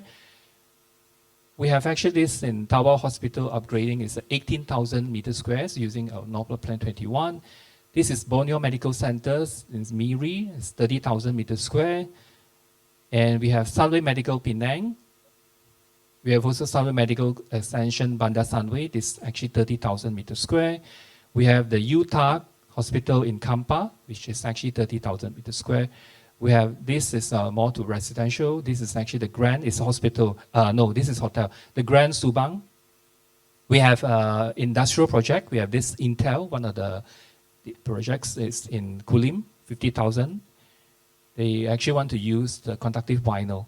So we have also venture electronic services. These are all industrial projects. We have also KLIA to receive the carpet if you actually happen to be in the KLIA International Airport. We have the retails for Harvey Norman. We have actually test labs, show units like Uniqlo. This is in Kulim. Okay, that's all. Thank you very much. Right. Welcome back everyone. Without further ado, it is my pleasure to invite our moderator, Architect David Teo, together with speaker, Professor Dilani, and panelists Datin Seri Architect Dr. Norwina Mohd Nawawi and Architect Sarly Adre Sarkum to stage for the panel discussion session. Please welcome.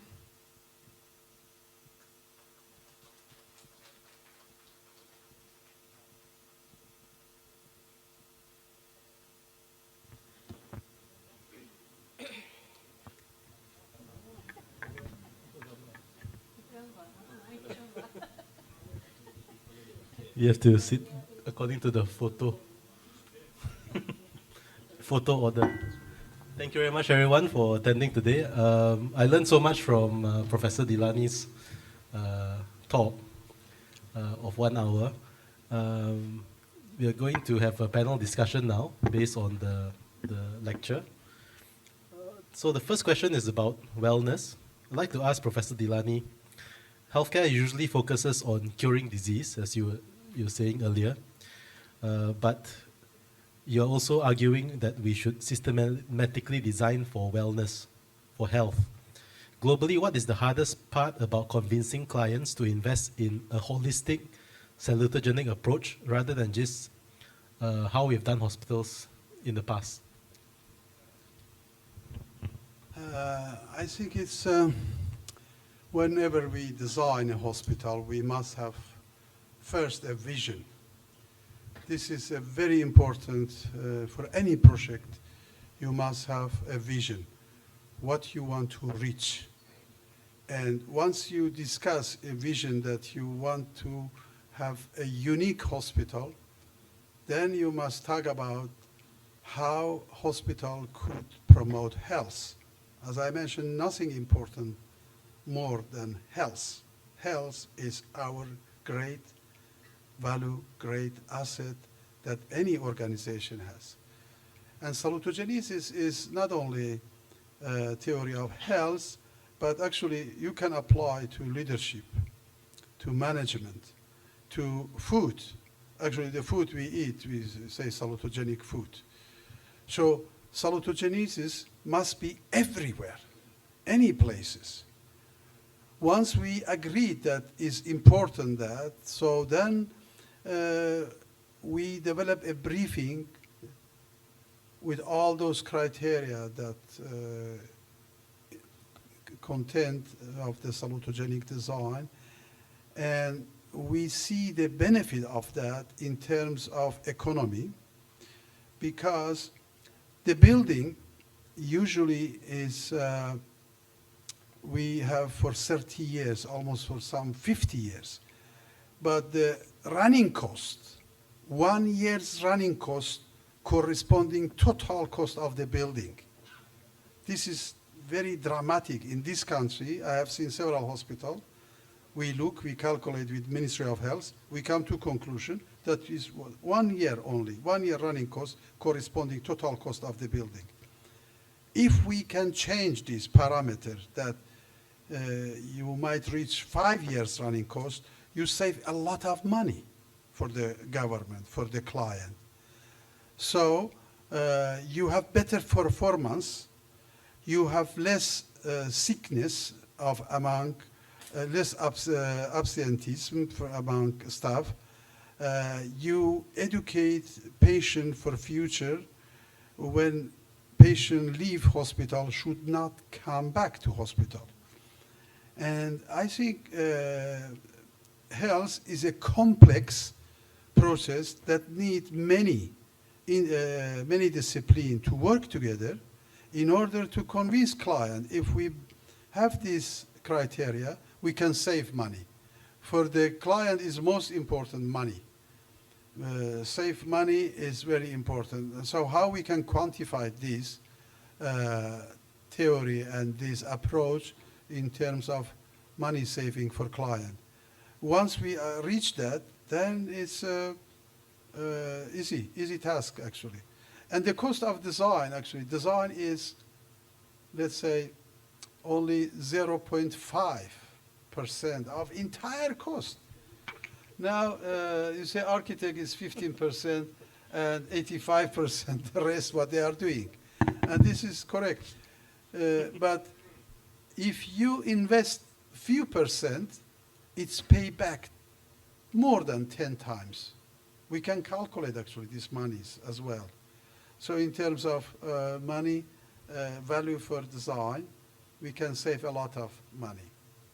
And also reputation for the client. And also you create landmark. You create landmark for the brand, for the country, for the city where you are. And that is most, meaningful for them. And that is a value of design.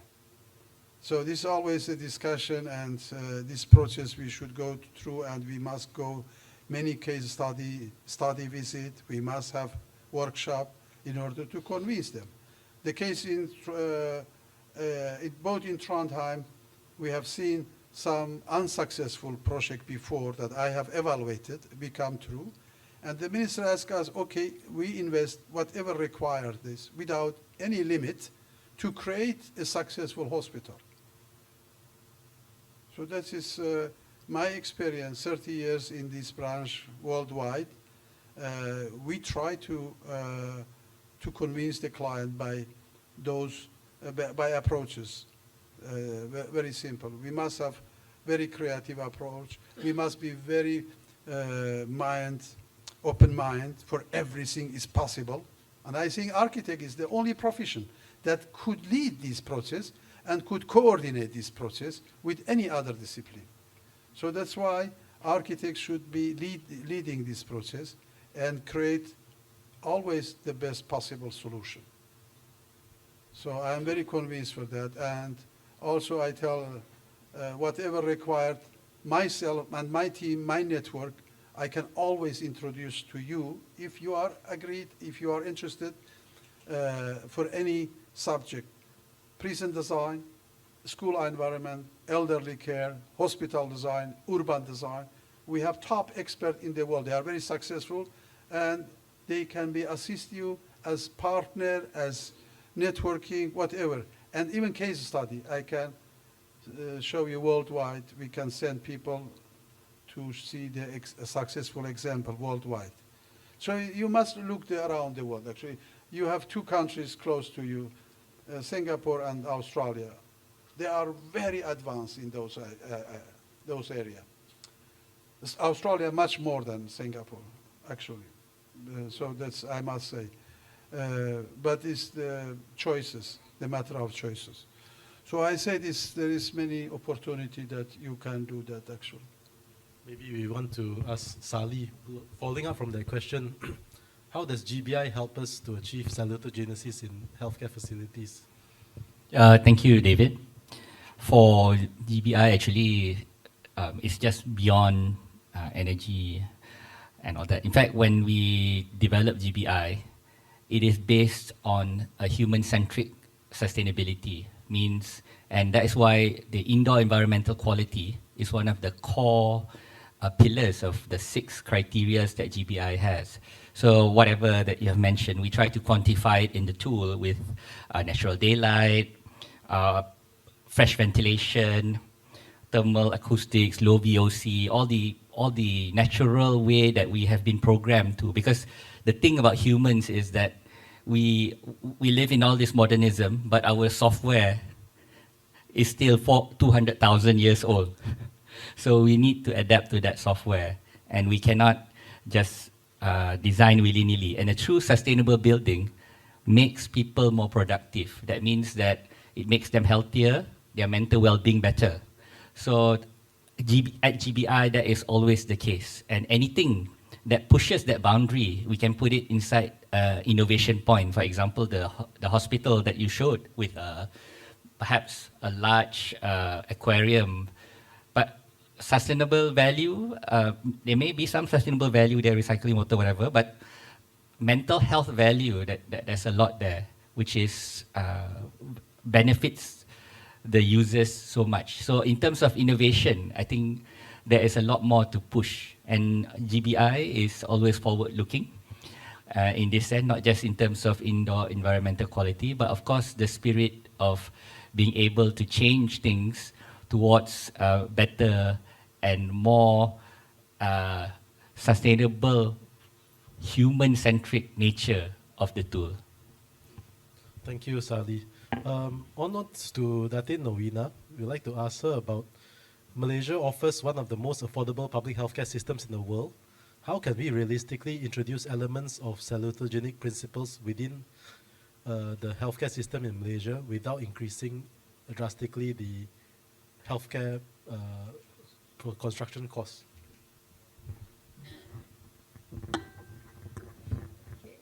First, I'd like to bring to history. I think, I don't know, all of you here are a bit young, maybe perhaps for some of us who knows that when after independence, we actually changed our hospitals from rumah sakit to hospital. Before that was rumah sakit. So if you go to Indonesia, it's still rumah sakit. So it's sick house. So we changed that to hospital because we want to bring that positiveness. Then you talk about this natural environment. I know even though we try to go away from the colonial, that's how we design new hospitals after independence, but we go back to the colonial way of designing. They're very, very true into nature. There's openness, there is open, you have pavilions, buildings, which is all actually have sunlight, fresh ventilation, and then you can actually go out to the gardens and so on. But now we don't have the spaces, or you don't have the land to actually sprawl. So you have and you have urban hospitals that comes into being, and even though healthcare is a spectrum, so the thing is to prevent people get more sick, so you have to have a preventive. So which was mentioned just now. So we have our primary care being actually be boosted. So I think we have one of the best primary care services in the world actually, where we try to prevent from coming to become the curative in the hospital itself. And before that, we have more like a 1,000 bed hospitals. It's now being reduced to 600, which is the maximum. Now even to 300. So there are some effort made to prevent more, but again. I say how to bring the cost strategic. It's already there. It's just that sometimes perception of people that it's a modern hospital, okay, and then but it's costing. Like you have not air conditioning. Before when we designed, I was in JKR. Okay, before when we designed, we just designed the clinical area that needs to have air conditioning, aircon. The rest are all naturally ventilated. And how to make them feel cooler is that the air coming from the room where we consultation room can goes out to the waiting area. So it's already there.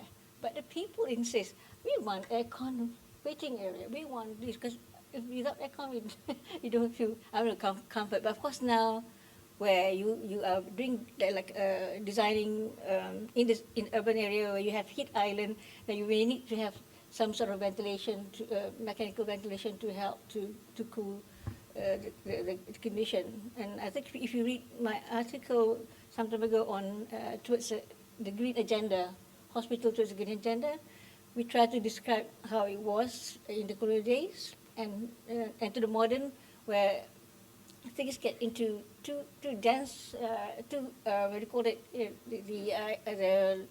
The word they use like deep planning.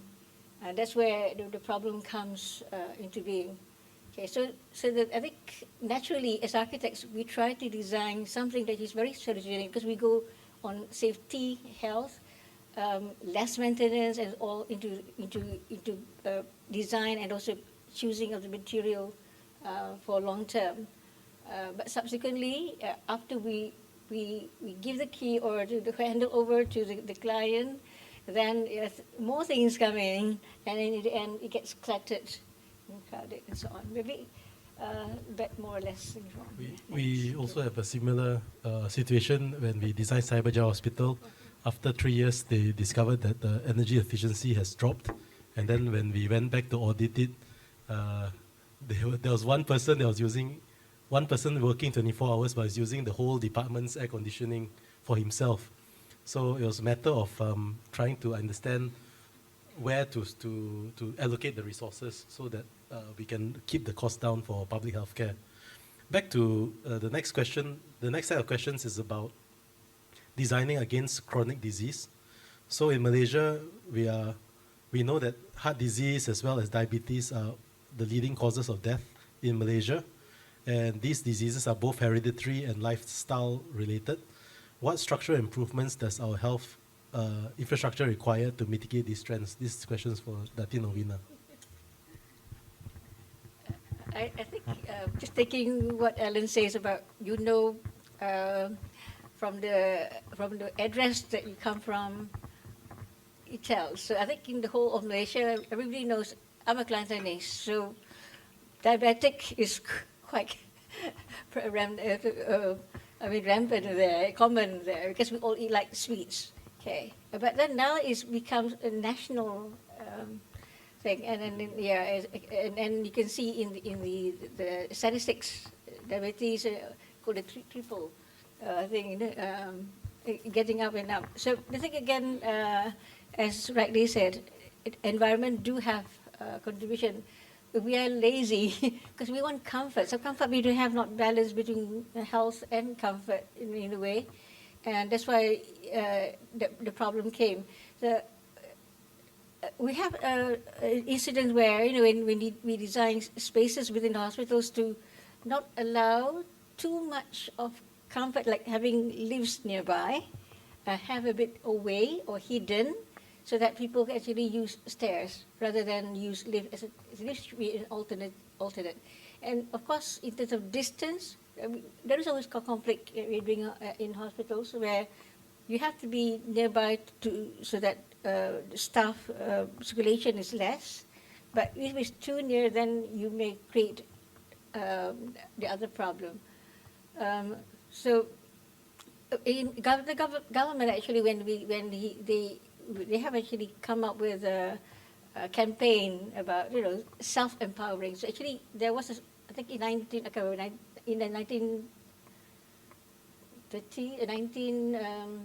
2000 where the vision of the ministry was empowering people so that they take care of themselves. Okay, so it's about you. You are the one who causes your own health. Okay, so even though we have the safety net of all the clinics within how many meters from your home, but you still need to have that empowering so that you do not create the what do you call it, the problem. And so I think culture is another one. Yeah. Just now we have food that is actually very enriching. Very so sweet. even though you may be very what do you call it, strict in your home, not to just have water and that. When you go to places, you have teh tarik, you have nasi lemak, you have all these things which actually add on to your health issues. Health issues. So it's actually individual, even the government has tried to do it in a communal sense, but it's still up to you to make it happen. Yeah. Okay. Sorry. Professor Dilani, so your slides emphasize that more movement directly leads to less stress, healthier, and a more creative population. What is the one simple architectural trick to get people to move naturally during the day in buildings? Well, if you design a building vertical or horizontal, why you don't put one floor just with green to go out? When you talk telephone, you can go there. We call walking, talking. They have in Sydney. They have designed around the harbor in Sydney. They build up a place for meetings, walking and talking and meetings right in the harbor. People go there in the morning. I'm really impressed by this creativity of designer who design all this area. And you see, with greenery, we can reduce the temperature by 10, 12 degrees. 10, 12 degrees minimum. So you save a lot of heating, you create a pleasure temperature, but also inviting people to come to green. So in the office design, usually we do so that stairs is very attractive, that people use more stairs, and people, they must do 10,000 steps per day. It's very simple. When you exercise, when you walk, and when you activity, or visually we put toilet or copy machine or other very far from their office. So people can, after every 40 minutes, they must at least 5 minutes go out, at least 5 minutes. I see people that 10 hours sitting. This is very dangerous. They are not creative. If you create this activity, of course, stress will reduce. When you have not access to this, your stress will achieve, stress hormone and all that. You depressed, and also you will not be creative. By the day that you finish your task, you go home, you bring the problem to home, actually. And that is a very problem. But once you have access to more dynamic environment that you can walk and actively communicate with other colleagues in other side. So you saw those slides I show. Many offices, they go up and down stairs, and very simple. Even here, actually, you can go 2 times up and down, so make it possible. So you can have this. You have in Samsung, you have all health, you know how many steps you have per day. And I think this is normal. Nowadays, everybody knows. But when we don't build an environment to allow this activity, so it's not healthy. It's clear? Yeah, that's a very good solution, actually, designing in the movement. To Sarly, how can green community guidelines and adoption of GBI tools incentivize developers to design healthier outdoor spaces like walking paths and active parks? I think, for example, all our tools, including the hospital tool, and also specifically the township tool, emphasizes interconnected walkways, shaded walkways. We have walkability as a primary objective. We have cycling paths. I think health is something that we want to push in all the tools, because we understand that healthy buildings actually produce, again, more productivity, because that is one of the key business case for green buildings.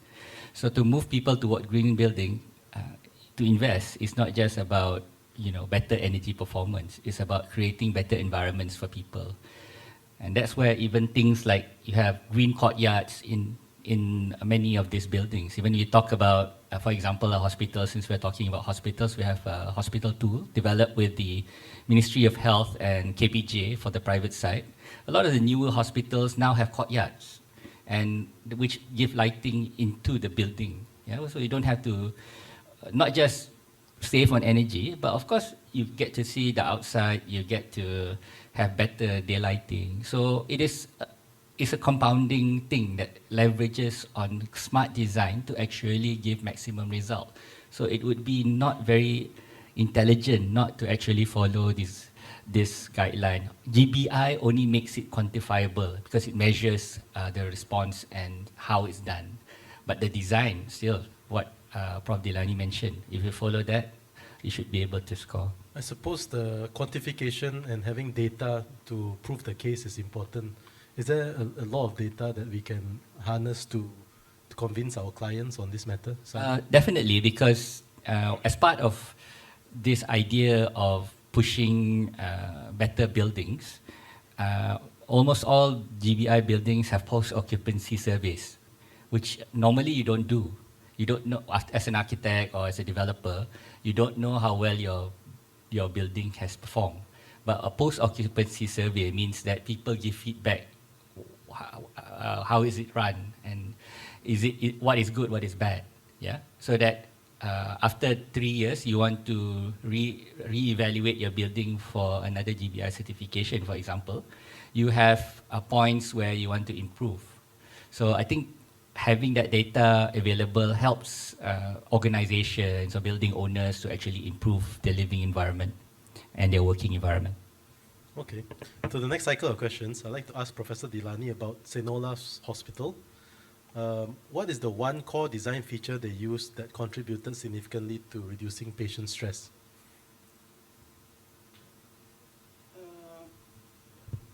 I think the hospital is very complex in general when you go to hospital, but in St. Olaf in Norway, the only hospital I can see very simplified concept.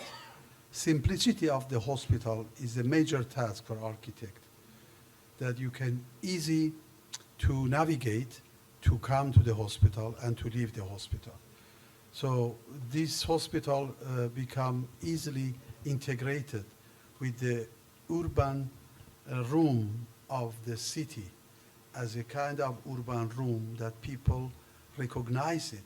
They can see like other urban in the room, they come with bus, they come with bicycle, they come with car. Usually they use more public transportation and easy to navigate. And that is very important. And the other element, I must say, every single room in the hospital, they have daylight. Daylight and green is one of the major aspects for feeling good, stay good, and stay shorter, actually. Because this is very important. When patients stay shorter, they save a lot of money, but also time of recovery reduced. And that's why we have other more preventative measure. In the end of the hospitalization, they go to wellness center. They learn from their sickness and how to prevent it. The same example we have in Singapore. Patient, before they go home, they learn how to deal with their diseases, and they get some product as well. This product you cannot buy in the shop in the city. So they have shop, actually, develop a shop that you can buy this product. Help you to stay in good condition, reducing fall at home. So they're reducing a lot of risk factor. Then when you leave the hospital, you stay in good condition. So the hospital is unique for that. Beside of design, beside of reducing stress for patient, for relatives, for staff, but also is more preventative. It's preventative and more meaningful. So all this reduce stress for patient, for relatives, and for staff, actually, because they see the result. Okay, thank you. To Datin Norwina, local Malaysian hospitals are incredibly busy and crowded. What is a quick win for designers to make these spaces feel more welcoming and less chaotic? Maybe in the more recent hospitals, with regards to this, as opposed to older hospitals. Okay. So you said that I visited the hospital you all designed. Okay, but the thing is, I think normally we are given a set of brief, project brief that's just required, and we design accordingly. It's all according to norms and standards. That is a government, of course, using the EPU standards, which is basically based on Ministry of Health's number of hospitals. And the thing is exactly as when we hand over, because due to our culture, somehow the culture element is not there. I notice in all our brief, or however much we want to put in the culture, because maybe it costs, and that's why it's not there. And I think the way that we designers have to do is understanding our culture, perhaps putting spaces where a lot of people are going to be there, maybe more to the perimeter rather than in a smaller or convoluted kind of area. So, I mean, our healthcare is cheap. So we can pay only 5 ringgit to go to main hospital, specialist hospital, and 1 ringgit to our clinics. So people come. So I remember we have a dual healthcare. We have private and also public.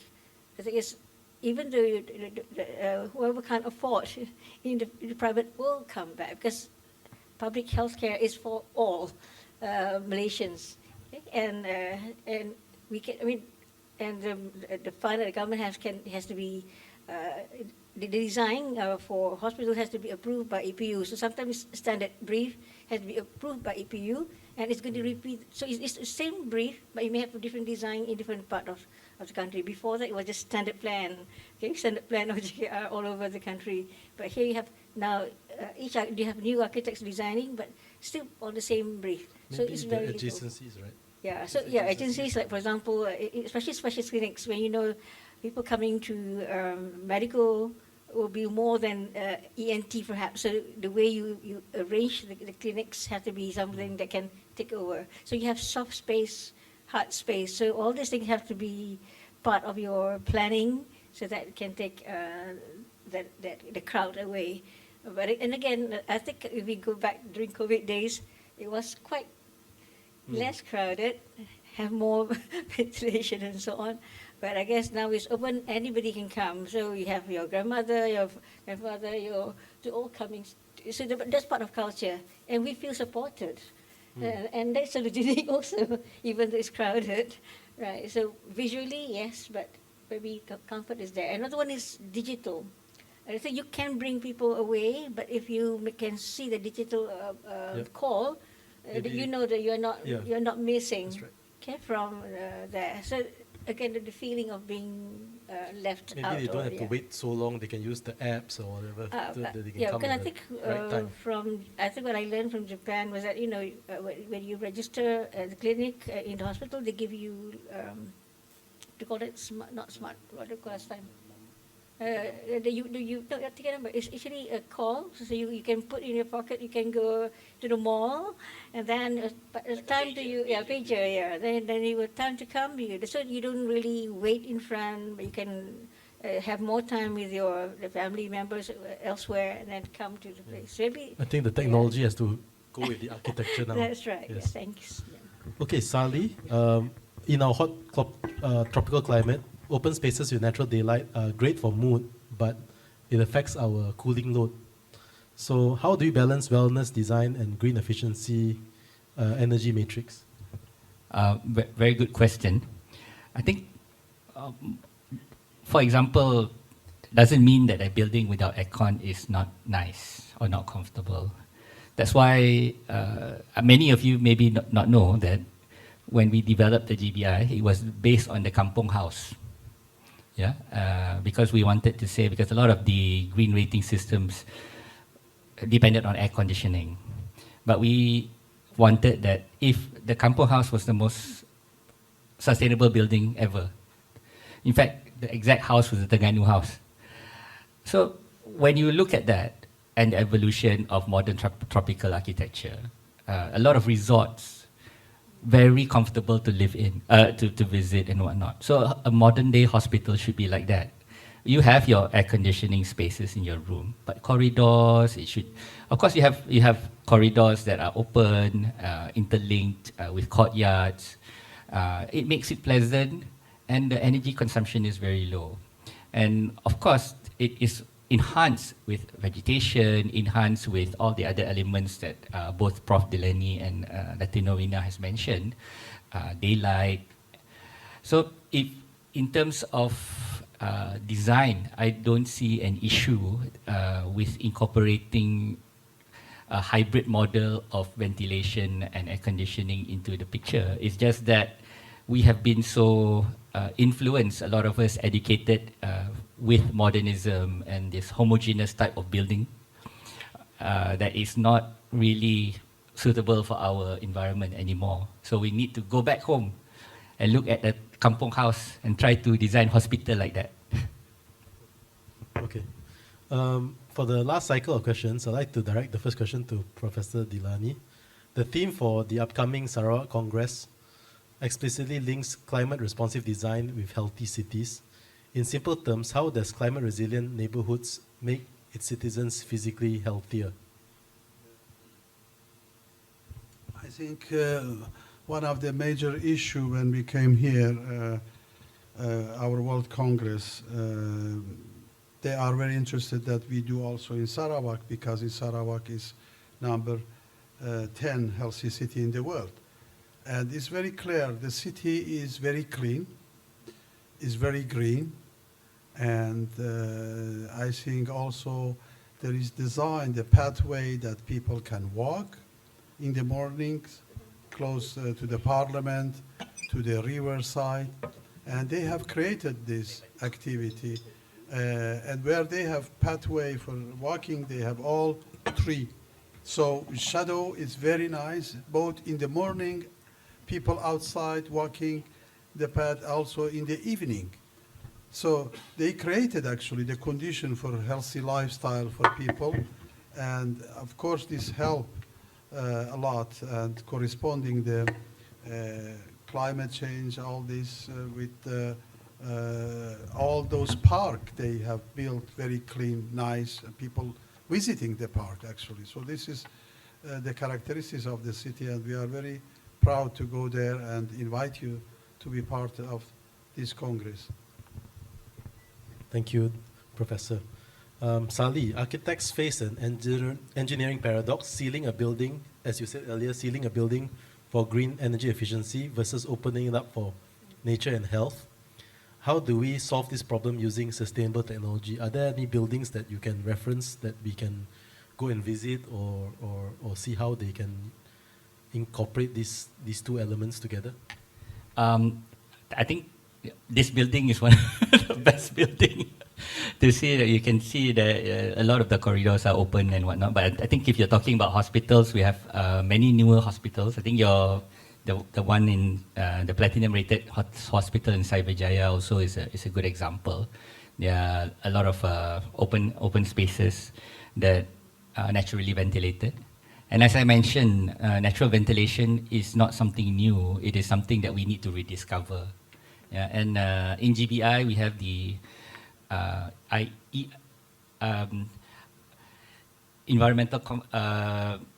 indoor environmental quality, so that we look at things not just about the temperature, but also lighting. It's also about the acoustics. So it's not just one thing. So when you have a holistic view, which is the core of salutogenesis, when you have this holistic view to solve, I think it will produce a healthier building and more product. And in terms of how we sell it to businesses, is that the more productivity you can cut in your building, the better your bottom line will be. Because if you look at the cost of running the building throughout many years, the initial building cost is very, very low as compared to the cost of running the building and how much productivity you can churn out of that building. Thank you, Sarly. The final question goes to Datin Norwina. I think, what's the immediate next step that we need to see between the government health policymakers, the academics, and the architects? What's the wish list that you want to solve so that we can elevate the state of our healthcare system in Malaysia? Okay. I think this, I was been viewing this. I mean, I'm a retired government servant. Before that, I was with Public Works Department, then I was with Ministry of Health. And of course, when you are in the system, you can get many information, and you can be even part of the people to actually influence the policy. But when you are out, that's different. Okay, so it's not easy to actually infiltrate, and there is no way of actually, and that's perhaps, because PAM tries, because I think during COVID time, we have actually a link with Ministry of Health, and then we agreed to do a think tank for the ministry. It's just that we did not pursue it. So perhaps what we could do is have an MOU with ministry, but on our part, don't just be us of PAM, but we include our universities as well, so that it is much more academic. Because so far, whatever policies that's coming out from ministry and even public works is basically within the government without actually engaging the academics or the practice to get feedback. So the feedback is there, not there. I think you mentioned just now about post-occupancy evaluation. We do that in government, but we don't tell what we get. So it's all within, it's circulated, the information is circulated within. So maybe when you get new briefs, there's some improvement to it based on the studies or the visits they have done. Okay, so if you could... I think just to expand on that, there was, during COVID, Yeah. the health minister was Khairi Jamaluddin, and one of the things that he did very well was he opened up the data for the entire health ministry, and it became open data that you can, open source data that you can download and analyze. And I think moving forward, maybe we need to look at data again and how we can analyze the data to assist or to advise public healthcare policy in terms of architecture and design. I think that's all the time we have for the panel discussion. We'd now like to open up to the floor, right, for questions and answer.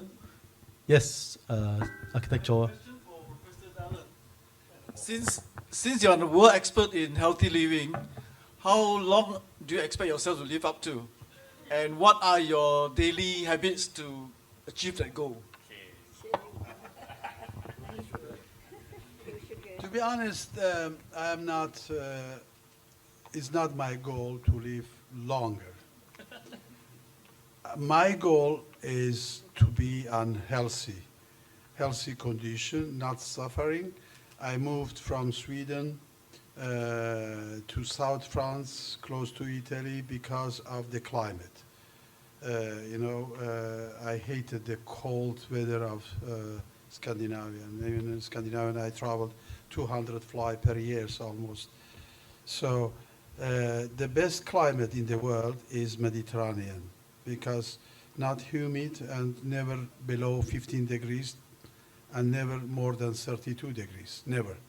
So that's why all people, celebrity, billionaire, they come, they try. But I'm not either celebrity or billionaire, but I find a place for me, the seafront, and every 3 days I swim 3 kilometers. That's, and then time to time I walk 20 kilometers. I go to Italy walking all the way, walking by seaside. And Le Corbusier lived there actually.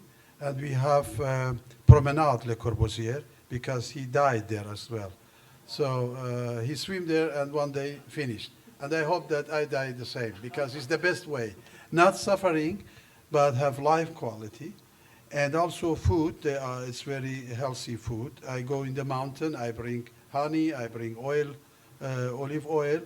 So I buy only from the farmer.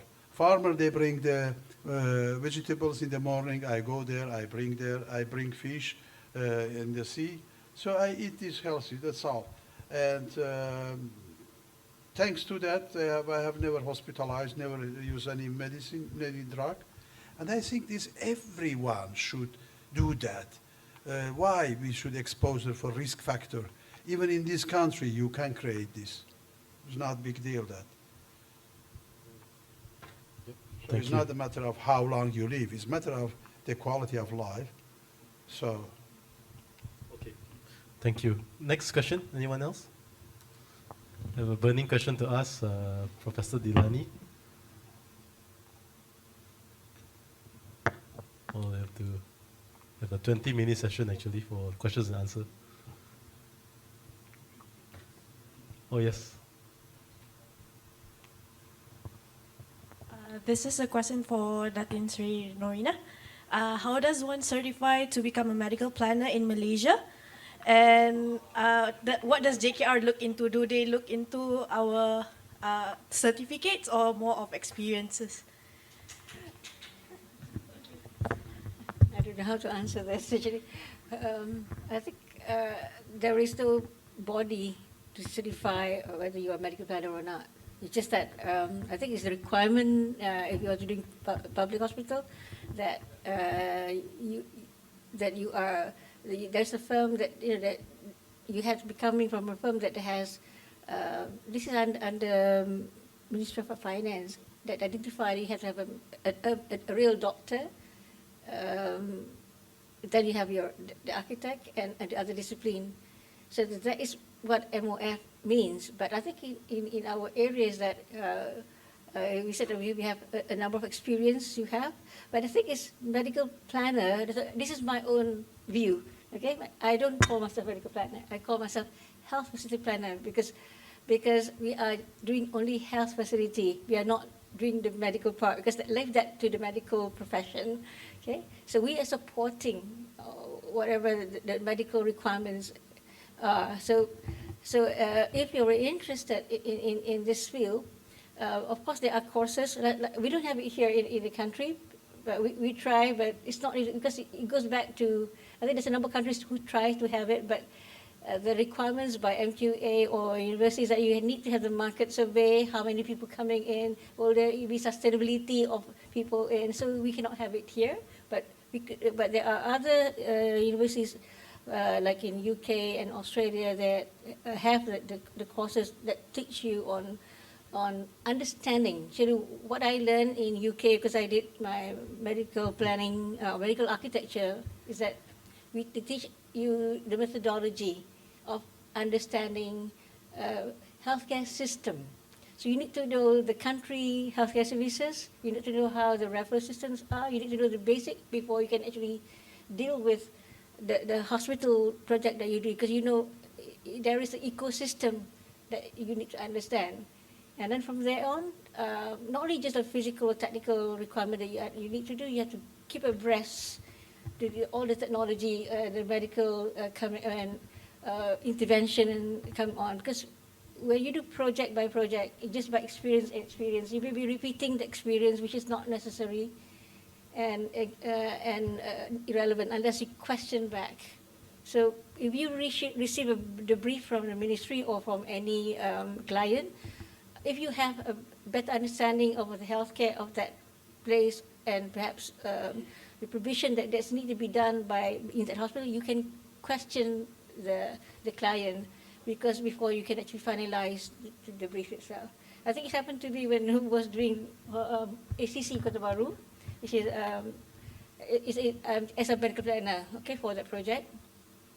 I was with the ministry before that, where we did master planning of Hospital Kota Baru. Okay, so when they did this project, the brief doesn't include all the requirements or the department that is already identified in the master plan because of funding. It's about funding, so they cut. So it's not there. Now they are coming up with a new master plan of the place, which it becomes quarter planning rather than planning, because it is not following the guided planning, and also because of funding. It doesn't come at one go, ad hoc. Okay? And political is one thing also, okay, come into being.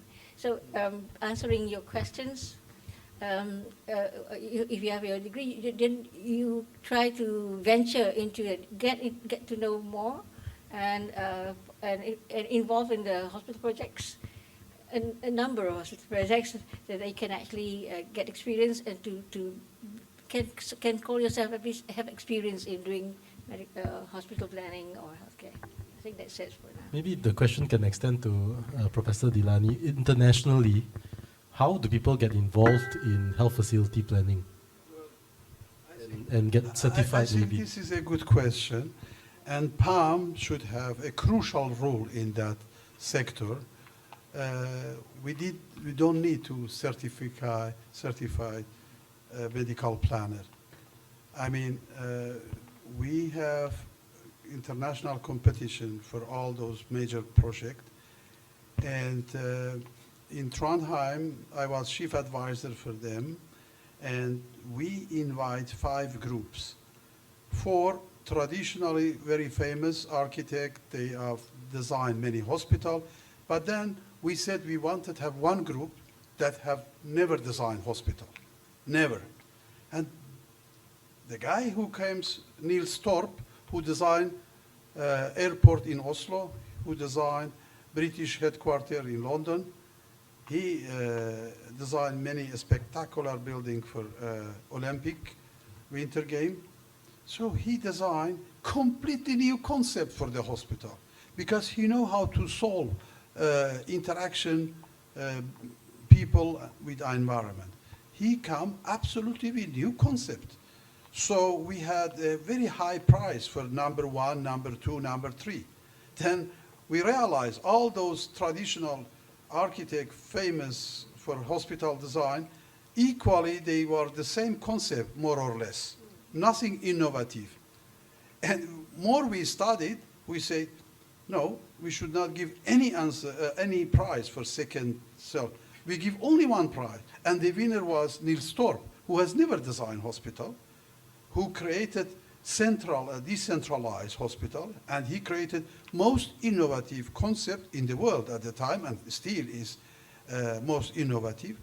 So I don't think that certified architect for this and that is good. I think the process is very creative. Architect is creative profession, and they must solve the problem. And if PAM must be very active in that sector, and I think they can choose always different group. They come and then evaluate the competition. Competition must be main sources for those large projects, especially for the government. Also for private sector. If private sector want absolutely successful building, they must have competition. In Malaysia, what's happening is there's no competition quite like for public sector hospitals or even private sector hospitals, but there's more turnkey tendering where multiple tenderers under a design build system compete to design one hospital or for the bidding of one hospital. Do you see the turnkey method of procurement beneficial, or do you think that an open competition based on design merit and a two-stage sort of process where you have a conventional appointment of the architect as a designer, then followed by the tendering out to the contractor, which process will be better, design and build or conventional? I think turnkey is not good way to really, because in the end of the day, they want to save money. They cut all. I think we must have briefing and preparation for competition. Let's say master program come by 2-3 architects, and then they should not allow to be part of competition. And then other group comes and design for competition and be evaluated and design, continue the task.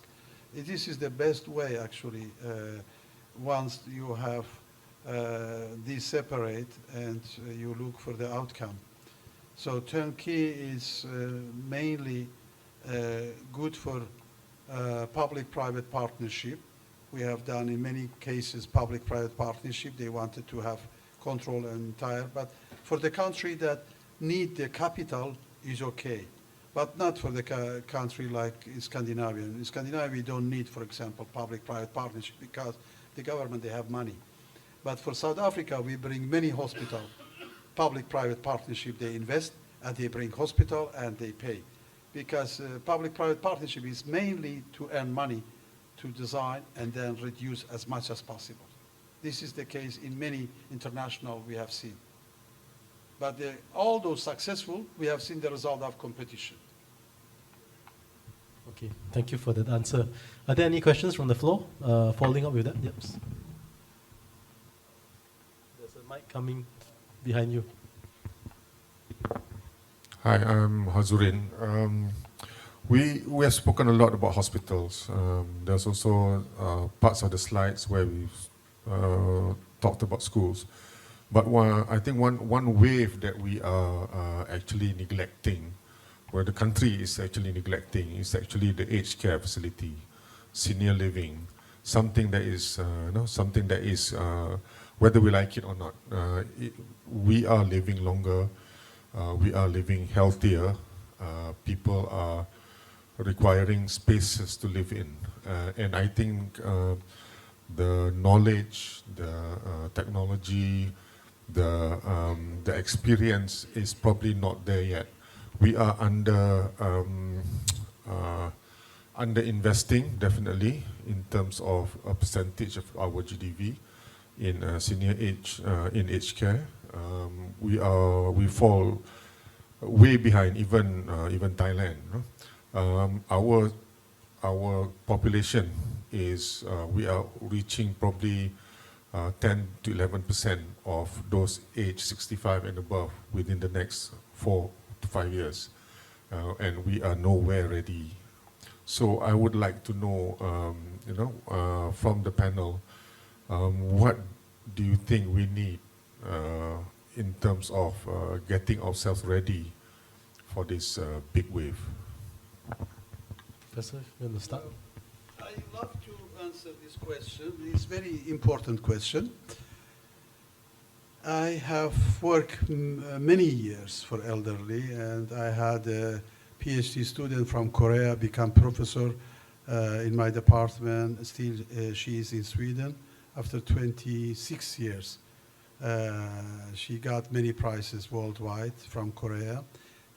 Korean Academy of Science has sponsored all her study. All our study has been translated to Korean language. We did some in Hong Kong work on that, but you are completely right. Elderly design is very important, especially with the culture of this part of the world that people want to take care of family, but now the young second generation, they don't want because they work. We are getting older and healthier, as you say. This is a big problem, especially in Malaysia. 2030 is a problem, big problem. And which is none of the government are prepared for that, what happened. I suggest right now, PAM should lead that. We can organize next year. I have a symposium in Uruguay. We can have global symposium only on elderly. Here with PAM as main partner, and those industry, they could sponsor this for 2 days. For 2 days, we can discuss this because it's important. I did in Hong Kong, was very successful. What means we invite top people in the world that deal with Alzheimer, with elderly from Scandinavian, from Japan, from Australia. Australia, they copy all the same like Japan, they copy from Scandinavia. Scandinavia is the top in the world, especially Finland. Finland, Sweden, Norway, Denmark, and Netherlands. They are top in the world in that. Because we have welfare society. We pay a lot of taxes, and the government take care of all elderly people, and they have all facility, all activities. And we can equally bring it here, because I think there is many elderly people, they want to be active, and many category, let's say 60 years, 70 years, 80 years, 90 years. Some with good health, some with Alzheimer diagnosis. All these people we can identify. We can design a facility that maybe in the family, the husband is Alzheimer, but the woman is, the ladies is very good. So we can have facility that both of them, like in Scandinavia, is there. They help each other, you know. And then children and grandchildren, they come and visit them. But we can provide very good services. And this could be partly paid privately, partly paid by government. There is many solutions for that. So, because rich people, I mean, many people, when they retire, they have their own retirement. So why, I know some people, they live in hotel. They are good, but they live only in hotel. I have been in hotel, I discuss with them how it's nice to be in hotel, because they have every services, all see this. But it's really not the good solution. And especially here, I have seen many houses here, they have hotel and residence. We can suggest to those high-rise building residents, they can put one floor only for Alzheimer or only for elderly people with a special need of activity. Singapore has designed latest, very nice, and we give the prize actually. We give the Salutogenic prize for that building. They have green inside the building, they have green outside, they have activity. And I think Malaysia must also do that. And this is huge market for China. To be honest, before pandemic, I met the Minister of Health. He asked me for that. But then after the pandemic, everything disappeared, and I never went back. So it's gone. But here is possible. Malaysia can develop this also market for other part in this part of the world. But I know Japanese, they are very active. So if you are agreed, at least our meeting here, very concrete conclusion, we can have a symposium next year in April or in March, symposium on elderly, challenging the elderly care by design. So, and some people like you are interested, you are expert on that, and you can find other. We can combine internationally and locally, integrated, and invite the government, invite the university, invite all of them. Only discuss about elderly care by design. If you are agreed, all of you. I mean, this is what things is happened, discussion. I mean, this is very important. Are you agree? Yeah? Let's go then. Huh? This is, let's go for that. Because at least we can do something together that result of this. So can I just add a little bit more in terms of the economics of it? Because in Malaysia, we don't have long-term care insurance. Most countries in the world have that already. Japan had it started in 2000. Actually, long-term care insurance is a catalyst for developing facilities. And in fact, in Korea, most of the senior care facilities are owned by insurance because they know they have to pay out. They might as well get the money that they are paying out by building the facilities. So I think in terms of the potential for the building environment is great once we have that. And the long-term care insurance is in the works. We are part of the government pilot project for that. We hope that it will be introduced by 2030. Lee, you can involve the insurance company for that. Insurance company.